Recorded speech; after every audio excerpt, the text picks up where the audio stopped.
Hello, ladies and gentlemen, and welcome to another episode of #AnimeTalk. It's your boy, Lynden Burton. As always, your host, joined by my co-host, Mr. Chrissa SJE. This is episode 47. Chrissa, how you doing, my brother? Man, I'm doing amazing. I feel like it's been such a long time since we talked, especially since the My Hero movie's been out. Oh, yeah. We're going to review that today for the peeps. We got some news to talk about. Actually, a bombshell dropped by Crunchyroll that I'm excited to talk about, but a lot of good stuff on the docket. For sure. I'm not going to lie. Last year was a good time to be an anime fan, and this year we thought it was going to be kind of a slow burn, and it low-key is. But we still getting some high points. Like, there's a lot of good stuff on the horizon, but it's very slow. Yeah, it's just not back to back. Like last year, oh my God. Shit was lit. But I'm not going to lie. Like, I'm happy with what we have right now. For sure. Like, we're not getting a lot of mid. Yeah, facts. We could be getting just straight Goblin Slayers. Ooh, jeez. That would be... Bro, what if we watched Dorohedoro and it was Goblin Slayer? Yo, I'd have been so sad. Like, I'd have been so fucking sad because I championed that hard. Like, I was... Because, like, low-key... For the winter things, there wasn't nothing much popping, and I was like, all right, well, Chrissa, we're going to take a chance. We're going to watch, like, 3 of these shits, 3 of these new ones, and then we're going to pick one, and we're just going to stick with it. And I was like, man, I feel like Dorohedoro's the one. But then we found out Netflix jail. Then we had to trap out the band with, like, like, low-key, the early part of this year has been rough. I've been trying to put so many people on Dorohedoro, and it's just like, they're like, oh, it sounds cool. Where do we watch it? Hulu? No, bro. You gotta torrent that shit. You gotta go. It's not on Crunchyroll, is it? No, fuck. Damn, how is that on Crunchyroll? I love y'all, man, but please jail, get bro. it. Netflix jail. I wonder if it's gonna be coming to America probably like next year. Damn. Or later this year. We're recording this out of Japan right now. You know what I'm saying? We're watching it on Japanese television. Facts. Subtitled. Subbed, you know what I'm saying? But yeah, man, so we got a lot to get into. Let's get started, bro. And because Crunchyroll, speaking of them, show love to Crunchyroll. Shout out to them. Also, wait, before we get started, you can find us this weekend. I got to say this at both points of the show. This weekend, we will be in Jackson, Mississippi this Saturday from 2:30 to 3:30. We'll be there. We'll probably get to the con at like 12-ish, between like 11 and 1. But our panel starts at 2:30. You can come hang out with us before. We'll be there after for like 3-4 hours. Isn't our sponsor going to be there too, selling? Yeah, shout out to Pure Fiction Collectibles. They'll be there as well. The set, as you see everything from here, shout out to them on Ambassador Caffrey next to the Walmart. Be sure to check them out. But yeah, they'll be at the convention. Mississippi Anime Fest. You can get your tickets today. It is this Saturday. You can get your tickets at MississippiAnimeFest.com, at AVCConventions.com, at Ticketmaster, or you can get it at the convention center over there in Mississippi, in Jackson, Mississippi. Shout out to my people in Jackson. We're going to be seeing you guys. Like I said, our panel's at 2:30. Come check us out. Come kick it with us. We're talking about what makes great anime fights, and we're going to give our top 5 anime fights. And me and Chris have a different list. We were doing like pre-pro for it before the show started, and like, we were talking, I feel like we're still kind of all over. It's 5 slots, bro. That's the thing. We have 5 slots. I've been looking into this because for months. We talked about this a while back. We've known about this for a while. And I've been like, over the past few weeks, I know it's getting crunch time. I've been like, you gotta narrow it down. Not binging, but I've been like researching. Yeah, I've been like, what's the word whenever you like studying? Cramming. Yeah, I've been cramming so many fights, and I still don't have a 5 yet. I got like a 20, you know what I'm saying, to narrow down, but it's so many iconic anime fights, and just going off of our criteria, which we can't wait to divulge to y'all or whatever. It's gonna be some quality content at these cons these next few weeks, and we're gonna be vlogging it, so like you'll be able to see our journey, and y'all will definitely be able to see. I know with AVC Anime Fest at the convention center in Lafayette, we did that live, and then we redid the pod form. Yeah. So hopefully we'll get one of these out to y'all. One of these next ones. We're doing a lot. So like y'all won't get it from Jackson. Y'all will probably get it from. And I guess I can say it now because like it's all confirmed and shit. Oh yeah, y'all will get the DreamCon pod. Like we're really preparing hard for that. Shout out to Supreme Dreams. Shout out to everybody at RDC World for giving us the opportunity. But yeah, we'll be at DreamCon, and we'll record that pod live. Oh yeah, we got to. But for every weekend that we're doing other shows, we'll be vlogging, giving you guys content of me and Chris's journey, and like you'll get to know us as people outside of the confines of the show. But yeah, so like I said, this Saturday, March 7th, Mississippi Anime Fest, Be there. 2:30 we'll be doing our panel. We'll post our panel room on Instagram and shit once we figure that out. Which room we're in specifically. But come kick it with the boys. We'll be there for like most of the day. Mm-hmm. Shout out to AVC, man. I thank y'all for this opportunity. Gotta shout them out because I'm not gonna lie, man. The last con we went to, it was pretty fun. Like I love the whole y'all brought anime convention because we had Comic-Con, which is anime and influence. We'll be at the Comic-Con too. Like not to get ahead. Oh yeah, for sure. Since this is a bi-weekly pod, we might as well mention that too on March. Yeah. March 14th and 15th, Louisiana Comic-Con in Lafayette. And we will be there. At the Cajun Dome Convention Center. We will be in the building, as well as, got to shout out Bros Who Binge. Me and Schubert will be doing a panel, top comic book movies of all time. Facts. We'll be doing our fight pod. The fight panel's traveling around this year. So. And I will be there, dripped out in some anime merch. I will be carrying bags of anime merch, and I will be trying to link up with y'all and show some love. So for the Louisiana fans, you can catch us Louisiana Comic-Con. For the Mississippi fans, you can catch us this weekend, Mississippi Anime Fest. Texas, we're coming to DreamCon, and we got more dates we will announce as we continue this journey because we're going to be moving most of 2020. And it's going to be a fun 2020. Just the spots we got locked in right now, the spots we got locked in for later, and just the way we're going to just be giving y'all new content. I'm just excited to be a part of this whole movement we got going on. Yeah, man. We're really building this YouTube. I know it's been like it feels slow on our end, but yeah, we took a little break. We did, but we're going to be moving. So just work with us, and we got a lot of content coming for you guys. But let's start the show. We got to start it off with Crunchyroll because we're starting to see the fruits of what's going to be on this ABC Max deal. What's like these original things Crunchyroll are development. I don't think Toonami has any part in this, but we can see this is what they're leaning to, and I don't blame them. Crunchyroll they announced that they're gonna be releasing 7 new anime series to its library. It's gonna be called Crunchyroll Originals, and the upcoming series will include Onyx Equinox, The God of High School, Meiji Giken and Sword and Gun, Tower of God, High Guardian Spice, and Noblesse and Freak Angels. So we have the synopsis for each of those shows. I'll get into that, but these are all webtoons. Majority of them are webtoons. The God of High School basically is this action-packed series which follows a high schooler and his friends as they compete in an epic tournament, borrowing power directly from the gods and uncovering a mysterious organization along the way with the promise of their heart's deepest desires motivating their tournament victory. This is straight up fighting, straight up brawling. I love this. I actually read this webtoon, so super excited for that. Tower of God actually had a trailer. We'll discuss all of this when we finish. But Tower of God is a Crunchyroll and webtoon production based on the comic series Tower of God, created by Sue and published by Webtoon. This dark fantasy action series centers on the journey of a young man as he battles his way through the mysterious tower, building friendship, discovering the rules that govern this tower, facing unimaginable terrors as he strives to find his only friend he's ever known. Animation by Telecom Animation Film. Production management by Sola Entertainment. That will be out April 1st, 2020. So that's the first one we're getting. I believe High School of God of High School will be next because that one has a poster.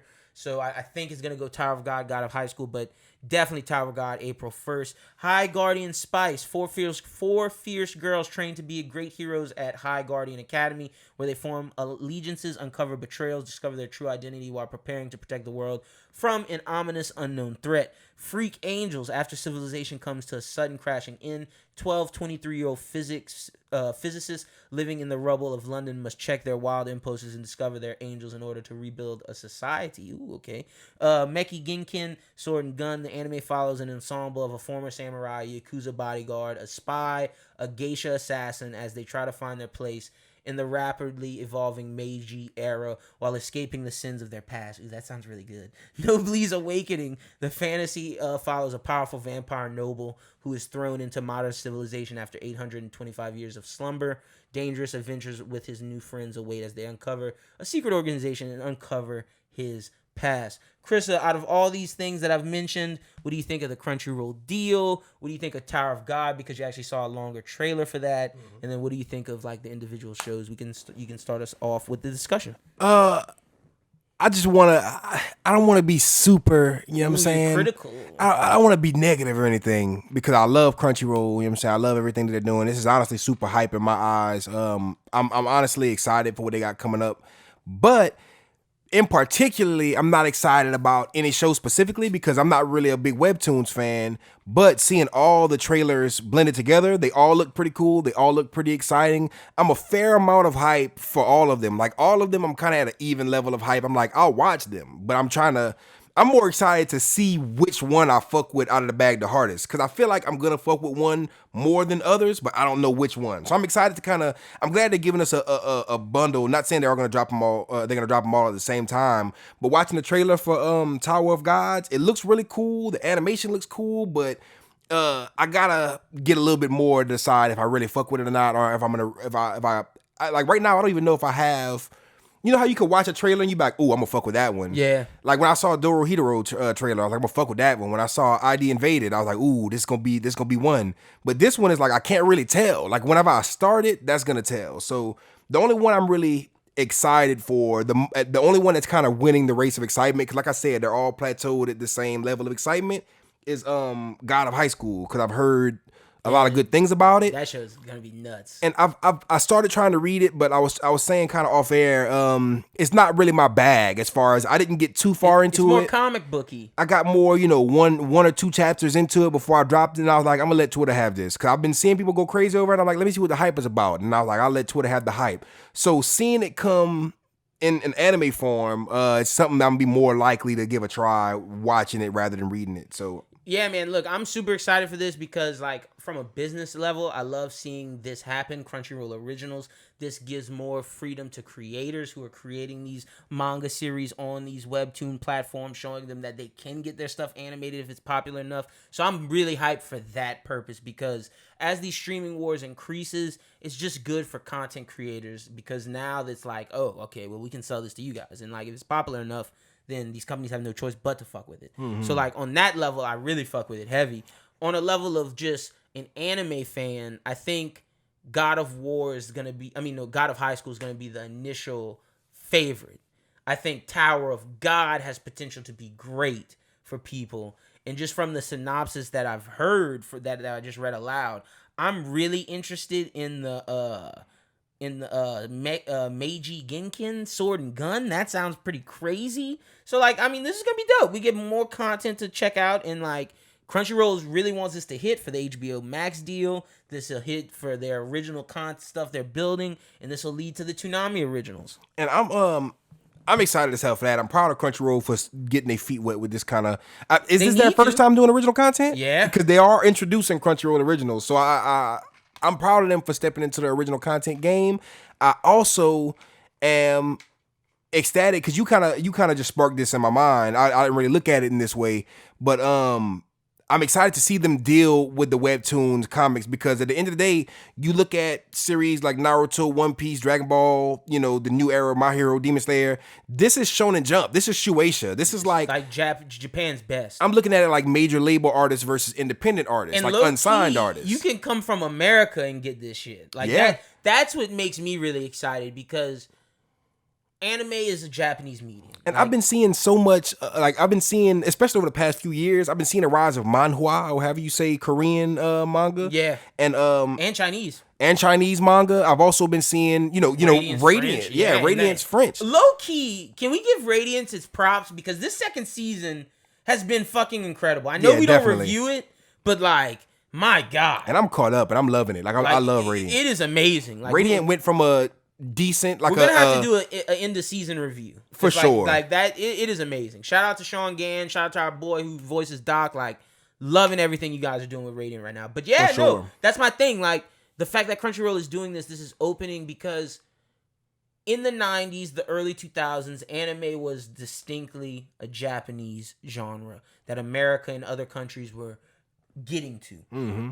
With the mid-2000s, with the big three, with the explosion of Shonen Jump throughout the 2000s to the 2010s, there were kids who grew up more inclined to be anime fans than to be comic book fans. Facts. So with that being said, these kids who are artists, writers, they're going to create things that resonate with them. So because they don't live in Japan, should they not get the chance to do it?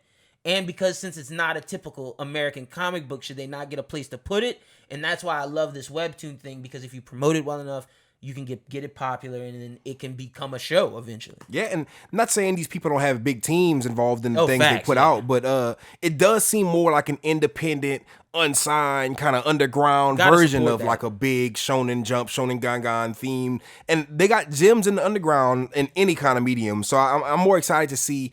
I'm super excited to see a lot more of these underground like webtoons get a lot of shine. And somebody has to adapt it. You know what I'm saying? Like when you look at what all these other like anime like Netflix is Amazon, they all need content. Exactly. All need content. Netflix is bringing Seven Deadly Sins, Amazon's bringing Vinland Saga. Shit, Netflix with Cannon Busters. That's an American made that Cannon Busters. Like you mean like it's good, it's not as great as like it was a good show, but like it's a beautiful thing. It's still a thing that like, and a lot of people loved it. It was polarizing as far as some people were like, it's whatever. But the people who they had a lot of people who loved it. You know what I'm saying? And like loved the soundtrack, loved the action, loved it. The people who weren't your casual viewer, not your more what's the word? Like critique, not your critiques, because the critiques were kind of heavy on it, but I'm pretty sure they're heavy on everything, like Radiant and everything like that. But as far as just your casual watcher who's just I've seen Twitter react to it very well, and I mean I dug it. It wasn't the best, but I mean I dug it, and I'm more happy for, like I said, the creator, like the creative in me is happy for this because it's like I can put out my weird manga inspired comic book and maybe something can pop off if it's popular enough. So for all you creatives out there, you got to support this because this is something that like can benefit you. Shout out to like people like Noir Caesar. Shout out to people like Saturday AM. Hold on, I want to get this right because they're doing some cool shit. Like they're low key a Shonen Jump type deal, but like just Saturday morning type. It's like American. So it's Saturday AM. Magazine, and they basically do Americanized manga, and it's like Shonen Jump every Saturday morning. You made me peep that out. I gotta shout them out. It's low-key intriguing. They're out of North Carolina, Mooresville, so shout out to them. And that's the South. You can find them on Twitter at Saturday_AM, and this is not an ad. Like I just fuck with what they're doing as independent creators. For sure. But yeah, shout out to so this is possible. So we gotta support this. Shout out to Crunchyroll. But before we move on, I just want to say, like you said, shout out to Crunchyroll, but keep it coming, man. Like, do the originals, do the webtoons, but don't, like, you're Crunchyroll, dog. Like, this is perfect for you to be doing. I'm super excited. I'm super happy. And this is a great first step. Like, I really want to see this unfold, but I'm more excited for what's next as well. Like, we got the Toonami originals coming too. Don't let Netflix get all the Seven Deadly Sins. Don't let Amazon get all the Vinland Sagas. Like, who scooped up Jujutsu Kaisen? Crunchyroll needs to have one of the big players, one of the heavy hitters, and I'm super like I'm looking at something like how Netflix brought back Saikike, which was already a series, Disastrous Life of Saikike, and they brought it back for a sequel series. I gotta say, in terms of Crunchyroll, I think this is huge. Like it's definitely huge, and I'm excited because God of High School on the low. They got some gems. They didn't get some bullshit. They get the shit that niggas was like already hyping up. That are buzzing. Like, because I didn't even know that God of High School was going to get an anime adaptation before I started reading it. I started reading it just off of the strength of how many people I saw hyping it up. I heard last year, shout out to Yonko Productions. Last year around when we were talking Jump Festa, Yonko was like, Crunchyroll is going to do something with God of High School Tower of God. But it didn't get announced, and people were like, "Oh, Yonko, you're lying. Yonko, they shitted on him." Of course, yeah, of course. It gets announced, and it was like, "Oh shit, Yonko was right," and it was like they needed a year to develop it and shit and get it ready. Yonko sit there like, "Told you niggas."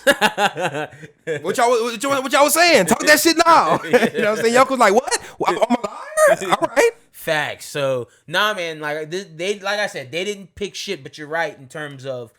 Because I still say Amazon has the best roster that's not licensed. Like, they're licensing content. They're not making it. But in terms of non-Funimation, non-Crunchyroll, Hulu, because those things are licensing the Shonen Jump material, the main shit. For sure. If you're talking about compared to, like, Netflix and, like, these Crunchyroll originals, Amazon's kicking ass. And like, why would you not, like, if you're a big Crunchyroll, Amazon, Netflix, why would you not grab as many Seven Deadly Sins, as many Vinland Sagas, as many, you know what I'm saying, Jujutsu Kaisen, God of High School. The non-Shonen Jump material. Grab the big shit that you know is hot, because there's a lot of times when I see anime companies or anime production companies gamble on things that they don't know if it's too hot, and they give us good hot shit. Like I'm wondering where Kingdom's gonna go. Like that's like a move that like Crunchyroll should probably try to get. There's just so many anime that drops, and some of my favorites like Blood Lad and Gangsta that have gotten started and never got to continue because it was a gamble, and it was a losing gamble. And at the end of the day, if you're picking something like God of High School, you know what kind of fan base it has already. You know the direction. You know it's like you can't fail. Yeah, as long as you don't fumble the animation, it's a win. Exactly, and it doesn't look like they look like they're doing an amazing job in terms of the animation. Oh my god! Like and not saying. Just as far as just one show, like one style. They have different styles of animation. Yeah, exactly. So like, that's like Tower of God looks like nothing I've seen. God of High School looks like nothing I've seen. Yeah, Tower of God looks crazy. The animation, it looks super high quality, super vintage style, but at the same time, like you said, it's something that we've never seen before. Facts. So the last thing I gotta say is just that there's so much manga out there, so many mangaka, so many new manga booming that it's the perfect time for them to be adapting shit like God of High School, like all the new shit that's popping. I'm super excited because manga's in it's the biggest it's ever been. Like I don't think that's a lie. I don't think that's a thing that's wrong. When you have Japanese manga in the New York Times bestsellers, like My Hero hasn't left for 2 years. Facts. Like, give it its fucking prop. And might as well do this story now. I'll just skip over the Gundam story and we'll do that last. But speaking of My Hero, we're going to review the movie right after we get through the questions before we do the series. So we're not going to talk about the movie right now, but we will talk about the business side of it. Because I feel like there's not many people in the anime medium that are talking the business side. And I really am intrigued with that because that's how fans can see what we're gonna get in the future. And Funimation hit a lick with the My Hero Academia Heroes Rising. I'm gonna put a round of applause in the editing, but like, my goodness, congratulations to everybody involved. They racked up $5.1 million this weekend and had an amazing $8.5 million gain since its debut. It on Bros Who Binge, it was number 3 in the box office, beating out American movies. Like, shout out to My Hero, and it's already beat the Two Heroes, which tallied up $6 million in its American run. Damn. So like, shout out to Heroes Rising. Me and Chris were in the building, like, packed as fuck. That shit was fun. Every theater was been packed as hell, and they've only been for select dates. So for it to make this money, My Hero's here to stay. Facts. Especially in America. Like, they weren't lying when they said movie after movie coming, because if they keep this momentum going, they're gonna start beating Dragon Ball movies as far as, because what was Broly, like 20 M's? Like, they put, I heard something about like Broly had like an $8 million budget, but it got back 20 something million or double digit millions after only having an $8 million budget or something like that. You know what I'm saying? My Hero's gonna beat that. Yeah, My Hero, like, I mean, especially if they keep on rolling at the consistent pace that they're going, and their hype is only building day by day. Yeah. Like I don't know if it was if Two Heroes was sold out, but this one was 100%. Like, I remember the last one being packed. And it wasn't sold out. We spoke on that. We were sitting there like, oh my god, Two Heroes super packed. It's crazy. I've never seen an anime movie this packed. No, this was nuts. Like, I got there at like, y'all were there at 6:30. Bro, every single body. I got there at 6:50, and I saw people walking up trying to get tickets, and they were like, sorry. I got my tickets at like 12. It really was packed. And again, like we said this about Two Heroes, but kids, adults, black, white, Hispanic, Asian. Like, yo, and like, I love it. The crazy thing is, I didn't even see as many kids this time. Yeah, it was a lot more adults. I did see a lot of kids, but it was a lot more adults. It was more, like, I felt like the kids got the sold out, like, they got told no. Like, last time it was half and half. Like this, like, bro, they had a lot of weebs in the building. Like, it was packed. Like, and let me put it in perspective. I do a movie pod. Mm-hmm. Me and Schubert go see movies every Thursday. Every opening day, we're going to see the popular movies. Let me not say every time, but for the most part, like, I'm in Avengers. I'm in Birds of Prey. I'm in these big superhero movies. I'm in these big American event movies.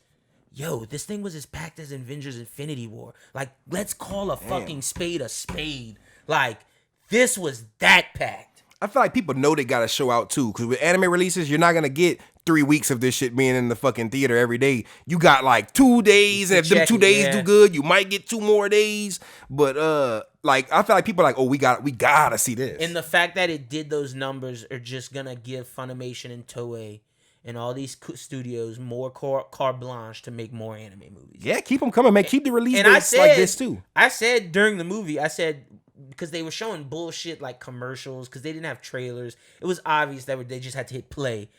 Why Funimation? Let me give y'all some free game. You know what y'all should have did?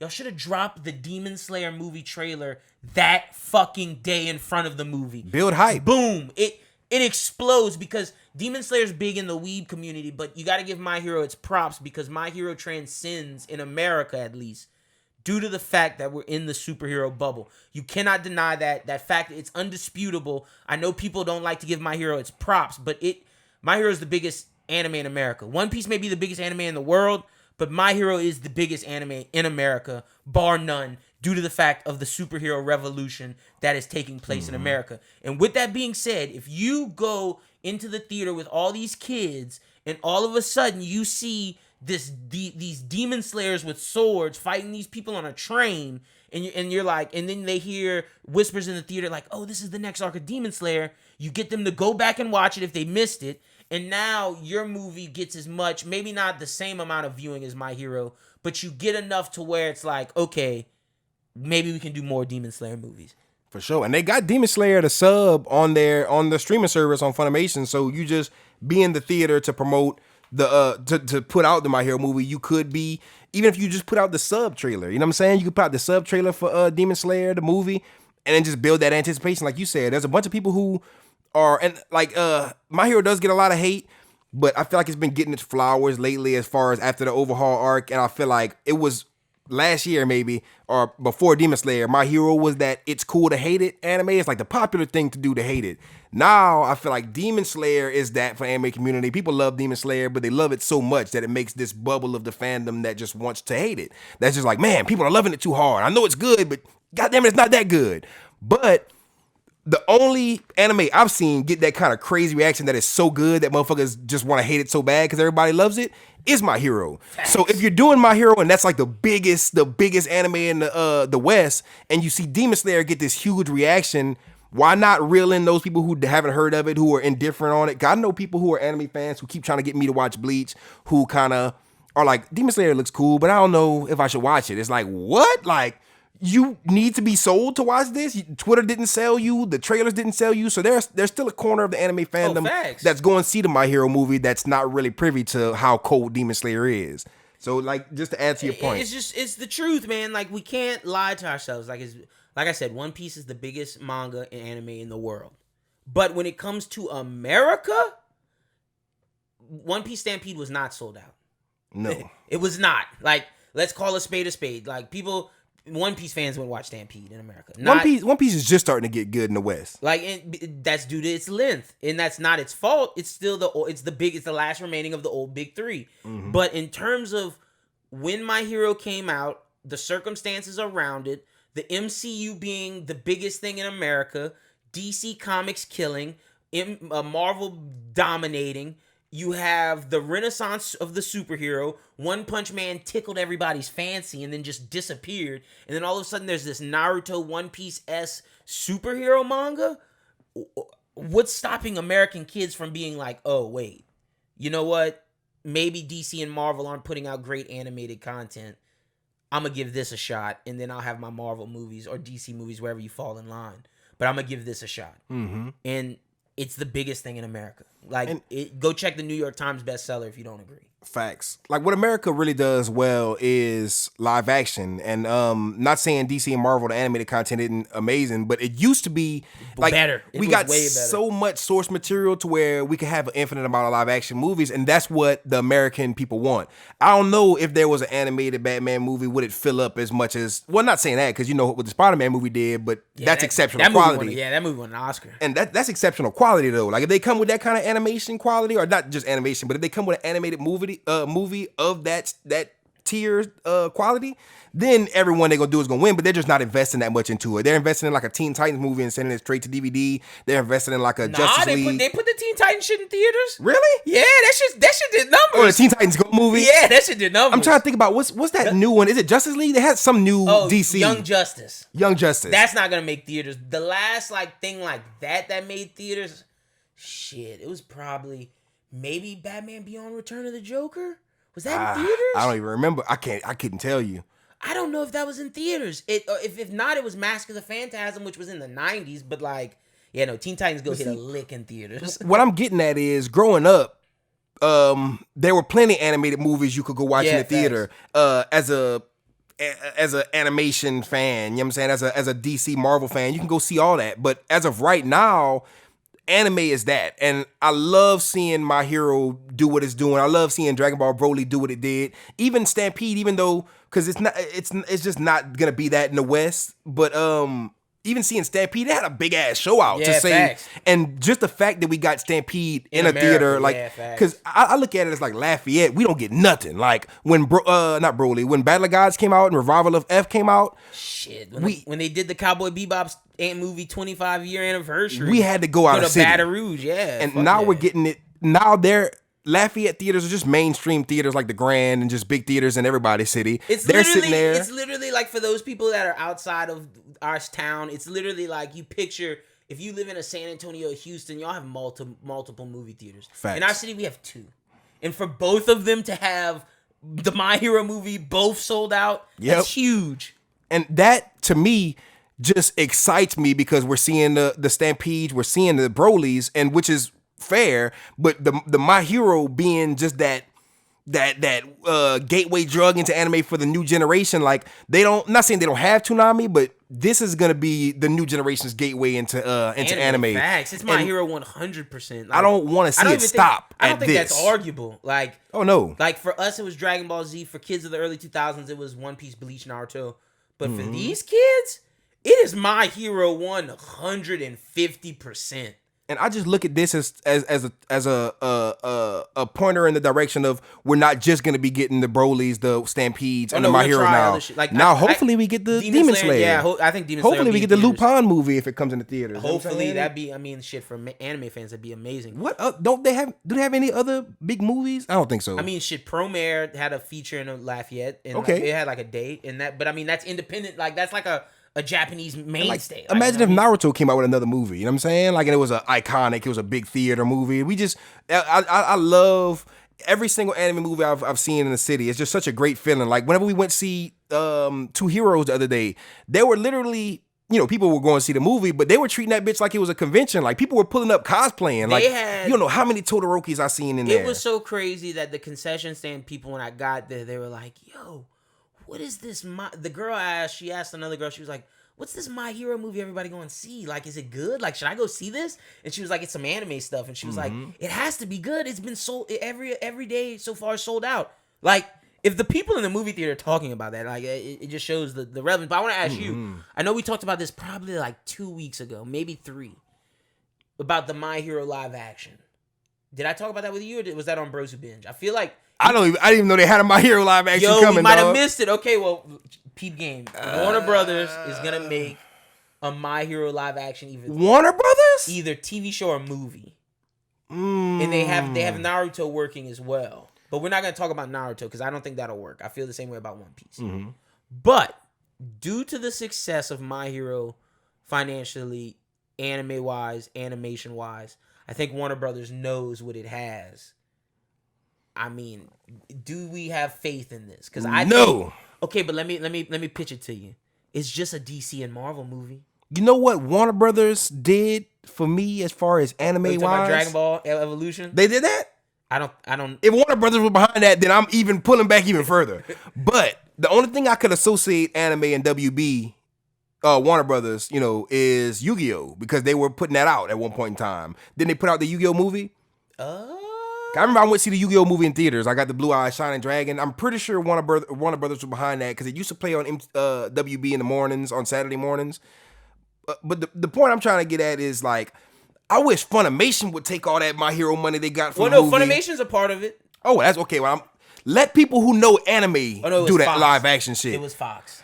That did the Dragon Ball? Yeah, it was Fox. But I look at Fox for Family Guy. I don't look at Fox for My Hero or some shit like that. Right, so I want to see niggas who know anime. I get that. You know what I'm saying? You know they're not gonna fuck it up. I don't think Warner Brothers is gonna fuck this up though. I hope not. I think being that if it wasn't a superhero property, I'd be scared. Like, I'm scared as hell for One Piece and Naruto. You're right with the superhero. I'm scared as hell for One Piece and Naruto, but with Marvel, I'm still scared for One Piece. Like, I'm just as scared for Naruto. Like, how are you about to do this? It's gonna take one hell of a trailer to get me hype about Naruto, One Piece, and Cowboy Bebop. It's gonna take one hell of a trailer. What are we doing here, people? I just don't know what makes these people think it's such a good idea to do live actions in 2020. Are we gonna see the opening scene for Naruto has to be the Nine Tails? How much money are we putting into this? Right? Like, that's my question. Like, I'm not it gonna has lie. to be like Godzilla. Pokemon. Like, what are we fucking doing? It can't look like Detective Pikachu or something. That's what I'm saying. It like, can't. Detective Pikachu is take the this best serious. quality, the best budget we've seen get put into an anime-related live action. And Detective Pikachu was great. But Naruto? yeah, One Piece? Like, bro, I guess I talked about this on Bros Who Binge, but they gotta put that kind of budget into it. One Piece has Chopper in Brook. And you know how hard it's gonna be to get those looking good? And they could get it looking right if they put that DC, that Marvel budget into it. And that's why I think My Hero has a better chance of succeeding. And I don't even know why they would even try it. Just because all you gotta say is, hey, Naruto live action movie coming soon. And all of a sudden the anime fucking fan base is like, whoa, you got too much dip on your chip with no trailer, no nothing. So it's like, I feel like it would be better for them to just... Like, I rank it right now in terms of what I think will succeed. I actually have My Hero 1. I have Cowboy Bebop 2. Because I think... and actually, Cowboy Bebop's like 1B. Because I think they can succeed based upon what I've seen from Netflix doing Altered Carbon. Like, that show... You should check that show out. That show is basically Cowboy Bebop. Okay. And it's fucking amazing. Like, not the biggest budget, but they made it look real. It's live action? Yeah. It's like Cyberpunk. What was it called? Altered Carbon. Somebody was telling me about... My Uber driver was telling me about that the other day. It's basically like this dude is and not to spend too long on this, but that's just to show why I think Cowboy Bebop is successful. This dude's basically like this detective mercenary who has like a troubled past, and like he's escaped like a war-torn civilization, and like he's solving this mystery for this rich ass homie who like who dies, and like some shit happens. So, and like season 2's out, and that show looked fucking amazing. It looked like Blade Runner. It looked like with not a big budget, and that gives me high hopes for Cowboy Bebop. But so I have those 1A, 1B. But bro, I don't think Naruto and One Piece will be successful. But just even so far back as like 2018. Gummo, no, like what do we? The moment Luffy stretches his arm back, and the moment I see the Nine Tails, it's like, what are we doing here? The main thing, like One Piece has giants in it, bro. Oh yeah, One Piece has the craziest world, the Sea Kings and shit. How long are we going? Because even the first couple of seasons, you can't just shorten the story of One Piece. Are we going to Skypiea? You can't shorten the story of One Piece like that, man. Are we going to Water 7? Did they say how long the episodes are going to be? We're getting right as of now, it's one season, 10 episodes. No, how long are the episodes? Like maybe an hour, maybe 30 minutes. You have to. It's between 30 minutes to an hour. All I know is the main thing that scares me. How's Arlong going to look? You gotta make it look good, but that's what I'm about to. That's what I'm kind of. I'm leaning into. There's so much shit in One Piece, and then if we get to Totland, it's like. Now see, I'm not even that far. That's a cake island. It's all cakes and talking trees, and like, what the fuck are you gonna do with one? And then let me not just hate on One Piece, because I feel the same way about Naruto. How the fuck are you gonna show the Jinchuriki in the fucking tailed beast? There's so much shit you gotta do. Are you paying Godzilla level budget? Because if not. Like, didn't the fucking Avatar movie flop? The Airbender movie live action? It flopped. Oh, super flop. The one thing I gotta say is the biggest thing that scares me about this, it might be the saving point. Because the biggest thing that scares me is like, why would you come up with the live action in this day and age when it's gonna be harder than ever, when people hate fucking live actions because of Dragon Ball Evolution and Death Note? But the thing that might save it is the era being. We complain about shit. Like, when the Sonic trailer dropped and that shit looked garbage, we said that shit looked garbage. And we bullied that company into making Sonic look right. But look, it worked out for their benefit. That movie was great. That might be our savior is what I'm saying. Like, that scares me about it. Like, why would you even do this in this climate? But this is the climate where you could throw a trailer out there, and if we hate it, then you could fix it. And the thing is, with One Piece, Oda put his name out there. I heard Kishimoto say shit. But Oda put his name out there. And Watanabe, too. Watanabe's, like, a part of the whole Cowboy Netflix Bebop Cowboy thing. Bebop Yeah, crew. facts. So Like, it's just like I'm just hype about the fact that maybe we could like this is the kind of like service to where you could bring the waiter could bring us out our food. We could be like send it back, bring it back but right. I mean, look, let me give them some credit because I always say this: this is the best time, and hopefully Naruto's not a movie. I think My Hero maybe could work as like a trilogy, as like a set of movies because of how superhero shit works. I think My Hero has a better shot at working as movies. But in terms of Naruto and One Piece, they need to be television series. Mm-hmm. And I'll say this: we're in the best time of television. We're in a post Game of Thrones, post The Boys, post Mandalorian, post all these The Witcher, all these shows that put a lot of money into it, and they've been very, very successful from different genres, from fantasy to space to fucking drag, like just different shit to superheroes with The Boys. Mm-hmm. It's worked. Now the question is, will an anime work? That's a different type of budget, in my opinion. And I may be wrong. Not like, even I mean, just- we're just two people talking on YouTube. So not like, even who just knows? anime. Like we're talking One Piece. And we're Naruto. talking about Naruto. We're talking about two of the big best, three. yeah. We're talking about two of the most beloved series. The reaction you got from Dragon Ball Evolution was enough to be like, hey, if we're gonna touch anime, maybe let's touch like what would I not be mad at? Like say they did a live action adaptation for Samurai Champloo. Samurai Champloo is a short series. It's not too crazy technical as far as fights. Like you could be able to That's do why I'm not as mad choreography. as, that's why I'm not as mad as Bebop. Yeah, and you could probably do a Bebop, but like still, I'm gonna need a good ass trailer. But there are some anime Trigun, Black like Gangsta, Lagoon. Trigun, Black Lagoon. Those are all series that could would work. and not even just would work, but would probably work Be really well. Great, yeah, no. But Naruto, Bro, what makes you think that would be great? Black Lagoon would be a. Oh my god! Yo, what is Netflix? Please, Why would you not? hit us up? Because like y'all are picking the wrong ones. Like, Bro, like all those three, Trigun, Black Lagoon, and Gangsta. go get you on a day. Oh well, no, because Revy is a Chinese, Even Big O. Revy is a Chinese girl. Big but O would be hard. Big O would be amazing. Like imagine like Gundam, Batman type. Bro, go get the girl from freaking Suicide Squad who was that's my girl, Karen Fukuhara, and get her to be Revy. Go get Idris Elba to be Dutch, and let's get this. Go get like. I'm at the point where I just go get a want cool white actor to be the computer guy. And I don't let's wanna- get this shit. Black Lagoon would be fucking amazing. I don't even want to be this guy, but at the end of the day, like with live actions, and this is just a random thought that popped into my head, but I thought about it the other day. I don't really see Japan fail that much as far as live action. Like the Attack on Titan live action, I'm pretty sure it did pretty good. It looked cool. But see, that's for them. The Death Note Like, looked okay, pretty let me cool. say But this. imagine how well Parasite did. Imagine if they just do a good one. America put some budget out there, and then we get it in America subtitled. I wouldn't be mad at it necessarily. The thing with the anime live actions in Japan, they appreciate it for different reasons. Like, Okay. like that's like their shit. Like I and like we view movies differently than like they're okay with a certain level amount of cheese. Okay, but yeah, like, you're right. But like when you come to America with this shit, like we take movies and TV very seriously.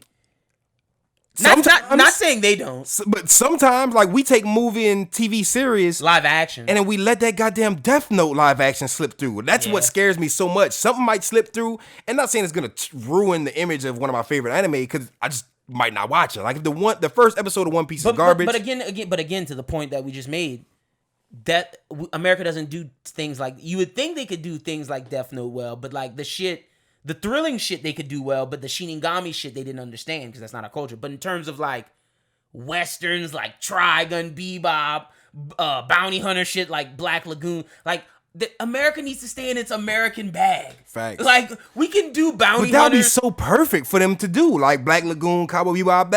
I'm more excited for Cowboy Bebop than I am for One Piece. Yeah, facts. No, 100%. And like I think My Hero again is a special situation. Yes, I feel like Because they could do it's superheroes. And this is a horrible comparison, but they've done Sky High, which is similar. Yeah, You know what I'm saying? It can't look like that. But No, like, no, for sure. But but what like- I'm saying is it's possible. That was Yo. a Disney Channel budget. That wasn't even a Disney movie budget. So imagine them shit, throwing throw out out the Avengers, bro. Like imagine throw that kind of budget. shit, like that'd be amazing. And But it doesn't have to stick 150% canon. It doesn't have to stick to the script 100%, but you just gotta make it to where we're not gonna be mad. Like Pokemon, Detective Pikachu. Nobody was really mad at that. And it didn't stick to, you didn't see Ash Ketchum. You didn't see Kanto. You saw like, it was fan servicey. So if you make a live action adaptation of anything, just make sure you have the fans in mind 150%. That's all I gotta say. Because Facts. we are like anime fans are probably the most critical. This is the most Finicky. critical fandom out of like music.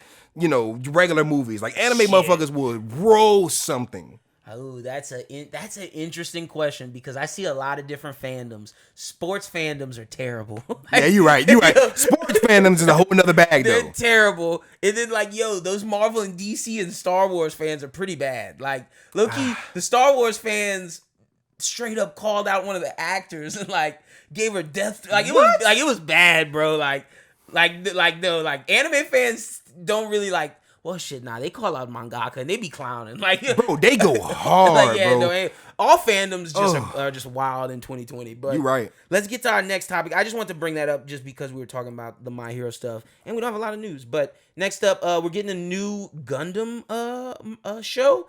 Asi Shimbun, the digital, conducted on an interview with Yoshi Kazu Yasuhiko, who worked on the original Mobile Suit Gundam show. It was their animation director where he said he got the ideas for the series and is working on a new anime for Gundam. And he said, in terms of anime, I'm going to make one more Gundam story in the end. I can't go into many details yet, but it's related to the first Gundam, which I can't stop loving. Please look forward to it, Yasuhiko said. And I apologize if I butchered any of those names, which I probably did. But we're going to learn about the first Gundam. Okay, I'm with that. 50,000 million% I'm with that. I love Gundam. I grew up on Gundam. They haven't failed me yet as far as like, even from like Mobile Suit Gundam to SD Gundam to Blood Orphans or whatever. They just do good quality content. It is animated, right? Oh, yeah, facts. That's one I wouldn't mind seeing live action if they put the budget into it. I know we off that, it but could look like I didn't even Pacific think Rim. about that. They could really do that. Like Transformers was hot. Yeah, Pacific Rim. I've never seen Pacific Rim. That's a game, right? Too. No, I don't know, but maybe. I just know it's just basically Gundams. Well, yeah, and I feel like Gundams would be hard. Like, who wouldn't want to see? Because like we love seeing Optimus Prime, we love seeing fucking Bumblebee. We would love seeing. I forget the name of the Gundam. The Zero's Gundam from Mobile Suit Gundam, Gundam Wing. Like though the iconic Gundams, the red Gundam, the green fucking blue, yeah. The blue. Like there's so many different Gundams I would love to see. But that's neither here nor there. That's just stemming from the last topic. Just Gundam live action would be dope if they put the right budget into it. But like I said, Gundam never failed me. I'm excited for this new series, especially since he's saying he's wrapping it all up. Yeah, and it's basically like a prequel, so it gives me a reason to go back and watch all the other Gundams and just binge them. Facts. So shout out to this. I'm excited for this. But that's our final news story. Next up, we're gonna get into your questions. You guys sent us in some questions. Shout out to @MattyButts on Twitter. He asked who would win in a fight at their strongest in the series, Naruto or Yusuke. And I've been seeing this go around Twitter for a couple weeks now. And shout out my bro Malik, because he told us to do that last week. We just forgot. We couldn't slip it in. We had some other shit too. I'm interested and not to this is not to shit on anybody, because like we love answering all questions, but why do people think Naruto wouldn't just slaughter Yusuke? Like, where is this even coming from? That's my thing. Like, it's not like it's a bad question, but I just feel like in terms of shows, I think the Instagram Gone at Gone's hairline posted, and I think they got a lot of people intrigued on it, and I think a lot of more people are kind of re-asking the question. But in my opinion, in terms of strength of shows, like strength, you can't count Bleach because they have that Shinigami shit. I hate when people do Bleach. And you can't other shows can't even touch them. So like, because they're like dead essentially. Mm-hmm. And even Dragon Ball is too OP. And Dragon Ball's OP. When it comes to everything else, isn't Naruto the strongest? But what makes people think that it's fair? If it's not fair to put Dragon Ball versus blank, Bleach versus blank, what makes people think Naruto versus Yu Yu Hakusho is necessarily fair? Matter of fact, me and my bro Malik were talking about this the other day, and I was kind of saying, I'm like, do you think? Because this is a big argument I see in the anime community: is Naruto planetary? And I was sitting there like, do you think Yusuke's planetary? You know what I'm saying? Like, Yusuke's not. Goku planetary destruction, boom boom, fucking goodbye Earth. You know what I'm saying? Okay, Naruto has to be planetary because Pain was gonna destroy the whole fucking world. I don't know, because so was Madara with that big meteor shit, and at the same time, okay, all right, maybe Naruto might not be planetary, but they're damn sure at least country destroying. Like Madara is the only person who I could say could probably destroy Earth. You don't think if Naruto got full Kurama mode and shot a Bijou tail beast bomb into the Earth, it wouldn't explode? Maybe. Like, but I'm talking adult Naruto, like Sage of Six Paths Naruto, shooting a fucking tail beast bomb, getting like a tail beast bomb Rasengan Like just like all the shit that all his train like. You don't think if he threw that into just the Earth core, it would explode? Maybe. Like it might not be planetary, but I don't think it's definitely more than one country destroying. I'd have to see Naruto's strongest attack live in action, and I have to see Yusuke's biggest spirit gun, because I don't know if Yusuke's spirit gun can do that. It could just take out force, bro. Like wait, He got strong at the end, like with the demon energy, then the spirit energy that overpowered the demon energy. I'm just going off of his last line where he exaggeratingly says, I could turn this fucking ocean on y'all if I want to, like talking about how he could flip the ocean, whatever. I would say that like that's some exaggeration. But I started thinking about how strong. The dark tournament we saw when he shot the spirit gun in outside, it destroyed a forest. Well, he did destroy that whole big ass, the whole big arena. The big arena in a forest. And that is before he tapped into his demon. That's way before he tapped into his demon energy. And then whenever he used his demon spirit gun in the tournament against Yami or Yumi, whenever he was using the demon spirit gun, and then he slowly started siphoning off the demon energy to start overpowering it with the spirit energy. He apparently hit a new peak of the spirit gun with that. Okay. Like you remember whenever he was shooting back to back, red, and it was slowly turning blue. They were saying that he like broke the cap, and he already was crazy level. Okay, so in the dark tournament, he went from Toguro was crazy level. He went from a forest to a city. But I don't know if Naruto will be able to do more than a city, or a village. Like I feel like Naruto will be able to destruct a village max. You think max? A max. Maybe not Boruto Naruto. Like maybe not end of series Naruto. We're talking. The question was end of series. I've never seen him, aside from with Momoshiki. I haven't seen him. Pain took out the village, no problem. But that was Pain. But then again, Naruto beat Pain. Naruto's stronger than Pain. But I mean, I've seen Madara almost take out the whole Earth. Madara almost took out the whole area where they were fighting. Like how big? But there's strategy played into it. I'm trying to think about how. I just the actual attack wise. I just don't understand how Yusuke would have to fight both Kurama Naruto and normal Naruto.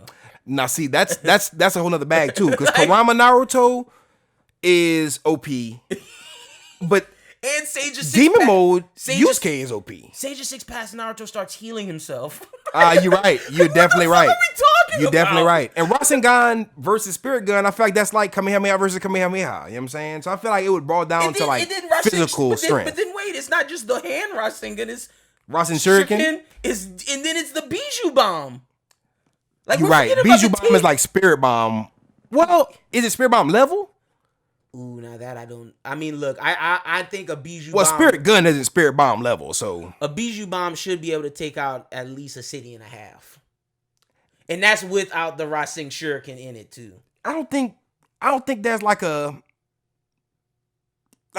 I'm just still I'm dumbfounded at the fact that this is a real argument that people, a lot of people want us specifically to have, and a lot of people are already having. Like, why Yusuke and Naruto? Those are two completely different characters, two completely different power. Like chakra versus spirit energy is automatically why would you pit those two things against each other?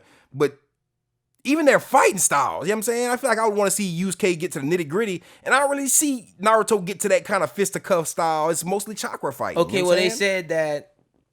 I'm looking at some articles and shit that some people are saying that Naruto's at least moon level because we saw one of his villains to be able to destroy the moon in the So he could destroy a moon. And if he can destroy a fucking moon. What? I haven't seen Yusuke destroy no moons. You know what I'm saying? I haven't seen Yusuke destroyed, I remember in Demon World, he destroyed whole plateaus. I'm about to come back at you about Naruto's hands, cause you remember that Sasuke fight? Them niggas was fists. Them niggas was. And then, to be honest with you, even against Momoshiki, them niggas was hands. Bottom line, they're ninja. I think Naruto wins off of the strength of just strategy. I don't think Yusuke's won every fight off of sheer luck and fisticuff. And even at the end of the Demon Tournament, he didn't even win his last battle against Yumi. Yumi, I don't know the nigga's name. I forget. Kurama's teacher, the Demon King. I think it is Yomi. But Yusuke got beat by him. Yeah. Yusuke lost. And Naruto, as far as I know, ain't lose since the beginning. And I've seen, and just thinking about it, I've seen Yusuke take out a plateau in Demon World, a whole big, hill or a whole big mountain or whatever, but I haven't seen him take out a moon or a planet.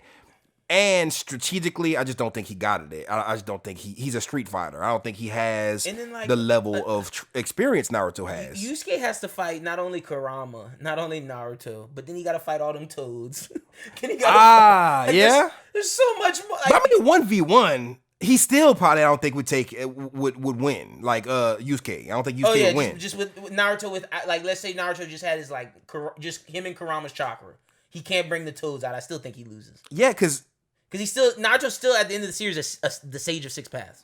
Like, yep, for sure. Are we forgetting that? Yeah, like, he's a Sage of Six Paths. Like he's half, and I think Sasuke wins too. Sasuke wins even easier than Naruto. Yeah, Sasuke. If that wasn't a fight, like you say, Sasuke is like you joking, like you know what I'm saying. Seeing Hiei beat Sasuke in Screw Attack, bro, that made me so upset. Bro, I loved it because I like seeing my nigga Hiei get some shine, but I loved it off of the fact that it was so funny. Like I was like, really, like this is how you think that would happen? Iconic. Are we just forgetting the Sharingan and the Rinnegan both are in the possession of Sasuke? Like that's just too OP, bro. Like Sasuke, like low-key, Naruto only beat Sasuke because of like the Kurama factor.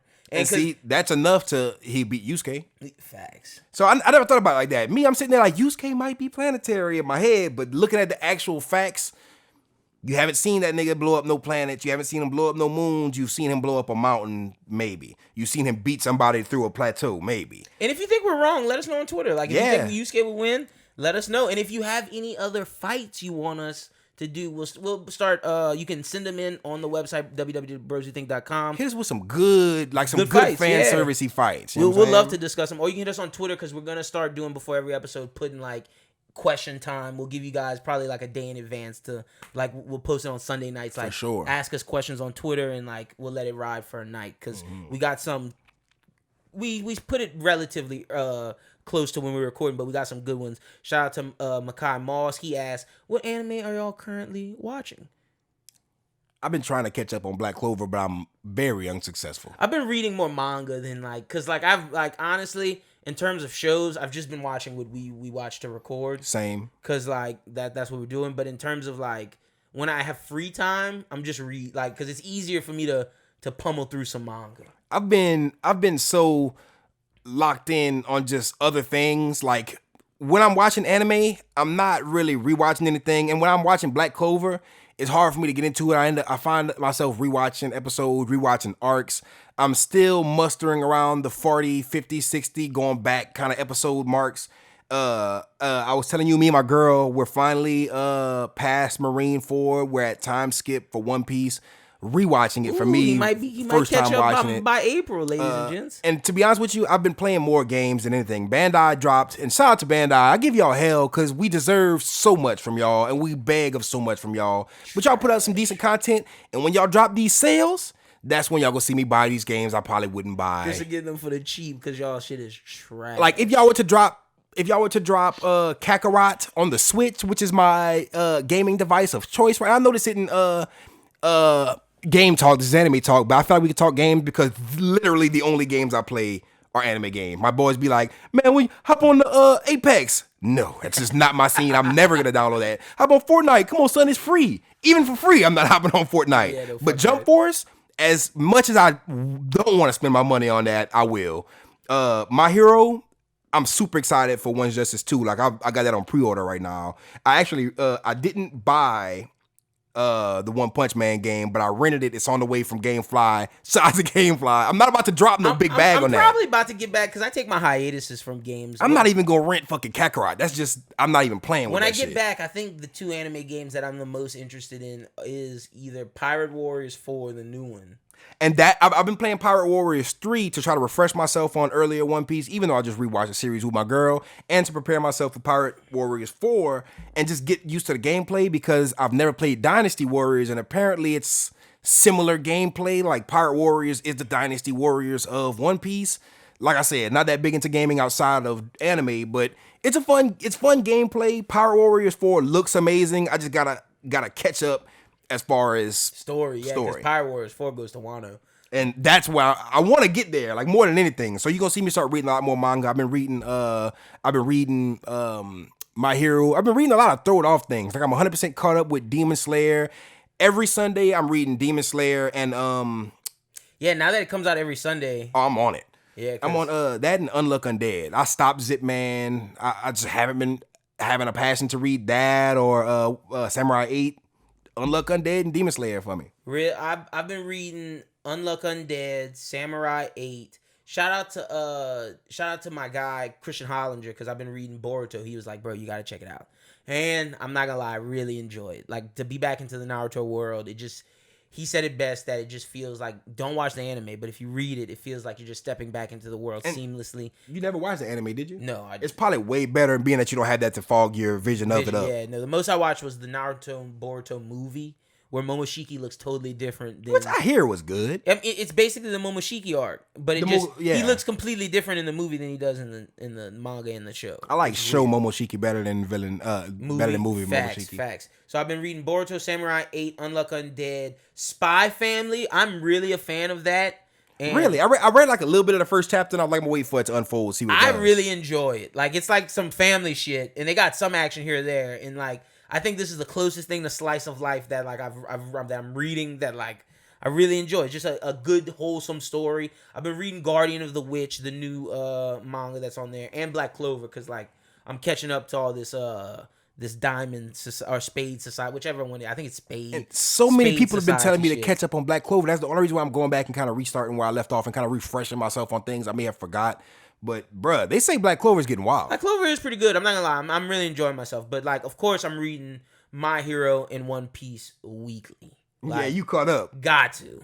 For sure. Shout out to Oda and shout out to Hirokoshi. Like, those things, without those stories weekly, I get sad. Like, One Piece was on hiatus. That's me with Demon Slayer right now. Like, it's been the past few weeks, they've been stringing us along. I've been like, come on, but now we're getting there. I'm hyped. I gotta catch up on that. I gotta catch up on Promised Neverland. I'm like 10 chapters behind on Promised Neverland. I heard people getting hyped about that today. Yeah, Promised yesterday. Neverland is getting crazy. So, and I'm like 10 or 12 chapters back. But, and because my friend Henry wants me to, I promised him before he goes, because he's joining the military. Before he joins, before he deploys, I'm gonna be caught up on Hunter x Hunter.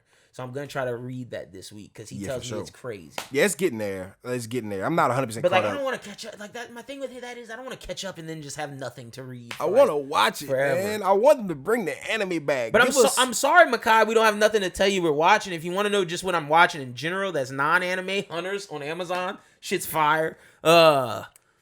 Television shows, man. I haven't been watching any television. Now that I think about it, I haven't been watching like low-key sports. I've been watching like in Everyday Struggle TV. And Joe Budden Pod. I've been watching Joe Budden Pod and Everyday Struggle. Anything? But I your clips that you post, I must say, you make me want to watch Soul Eater and rewatch Full Metal Alchemist. Oh yeah, like those clips are fire. Shout out to Makai. Let's get to our. I gotta throw that one thing out there because, like I said, I've been on the games lately, but I only play anime games, and that's 9 times out of 10 the reason why I haven't been watching anything, because anytime I get a free chance, I'm on Pokemon Home. They released Pokemon Home for the Switch and for your mobile device. So I've been like trading. I've been playing Power Warriors 3, which is, I'm not too far into it, but it's a very fun game. I almost got Heroes, but I do gotta plug this, because if you've been seeing my tweets where I just drop these little random videos of me playing this game, it's like a 8-bit kind of. It looks like a Super Nintendo game where it's like a beat 'em up kind of side, like it reminds me of like the Power Ranger game and the Ninja Turtle game where you got like this map and you walk around and you beat people up on the map and shit like that, but it's like 2D and it's like what side scroll. Yeah, side scroll, like a platformer almost, except it's called Friends of Ringo Ichikawa, I want to say. I wish I was looking at my phone. I'll get the exact name. I think it's Friends of Ringo Ichikawa. But it's basically this game where you play as your typical anime high school delinquent. You dress up in this blue jumpsuit that looks super similar to Kuwabara's jumpsuit in Yu Yu Hakusho. The Friends of Ringo Ishikawa. Friends of Ringo Ishikawa. Super amazing. It's not one of these linear games to where I could tell you, oh yeah, you do this, you beat the boss.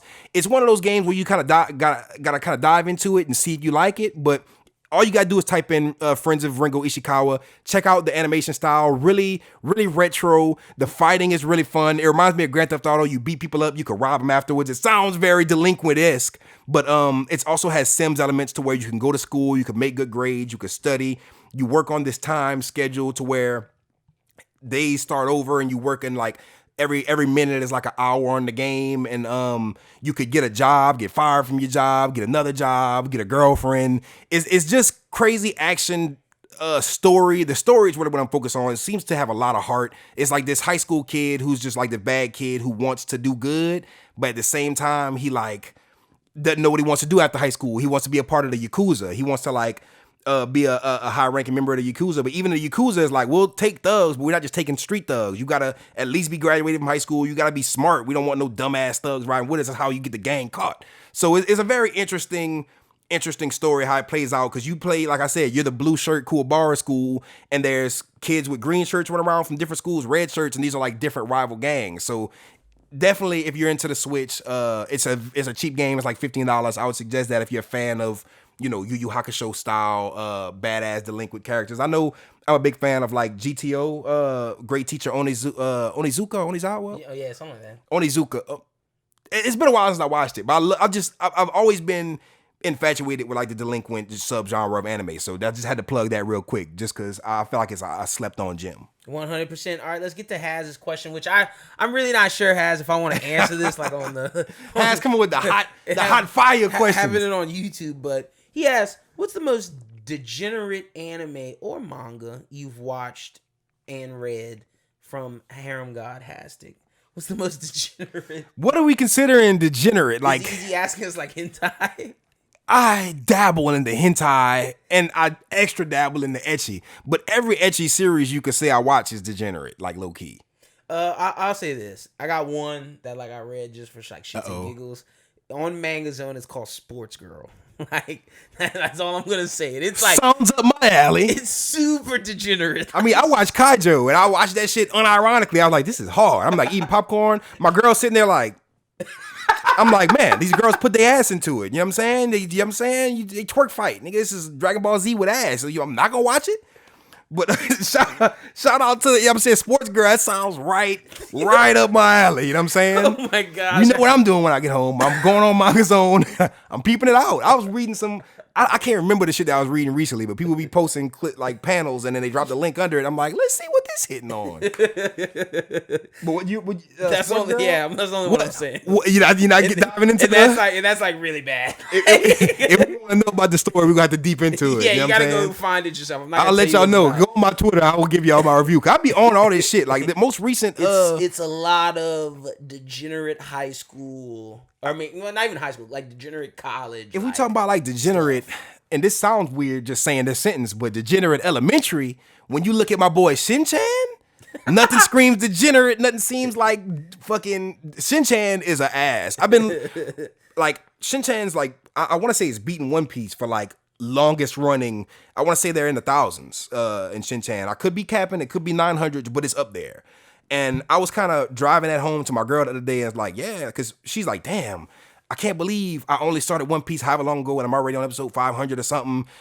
It's crazy to think that this show has 900 episodes and I'm at 500 and it doesn't feel like I've been watching 500 episodes of a series. I'm like, and that's not even the longest. So I tried to put her on Shin-chan. She was like, no. And she was like, what the fuck is this? She's like, is this like Bart Simpson, Stewie of Japan? I'm like, yes, low key. And like, you don't fuck with it? She's like, I'm gonna walk out. So I'm sitting there like, I'm gonna watch this shit. So, and I also have a Shin-chan game for the Switch. And like, that's kind of what probably got me like wanting to show her. But Shin-chan, I forgot how funny that is. And being that it has 900 episodes, when it was on Adult Swim, we would only watch the earlier seasons. I'm pretty sure they didn't play past episode 300 on Adult Swim. So I've been kind of watching the newer episodes.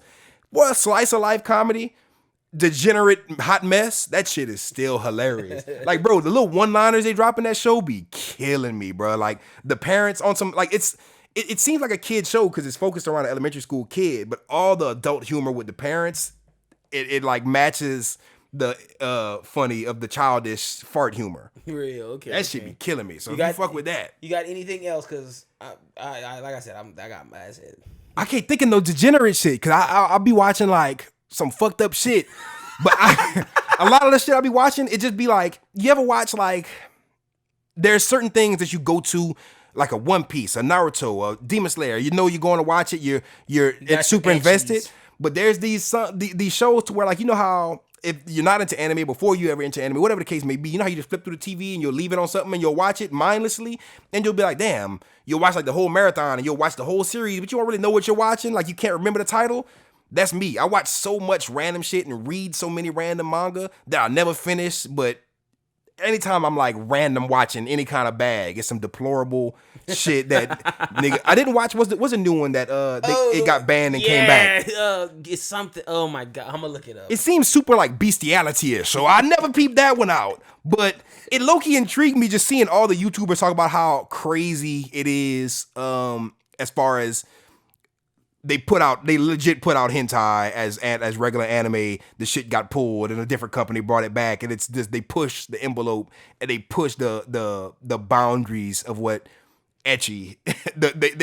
They blur the line between ecchi and hentai apparently. But to me, it just seemed intriguing enough to just see what the fuck is going on about it. Don't think it's probably gonna get a full watch from me. You know what I'm saying?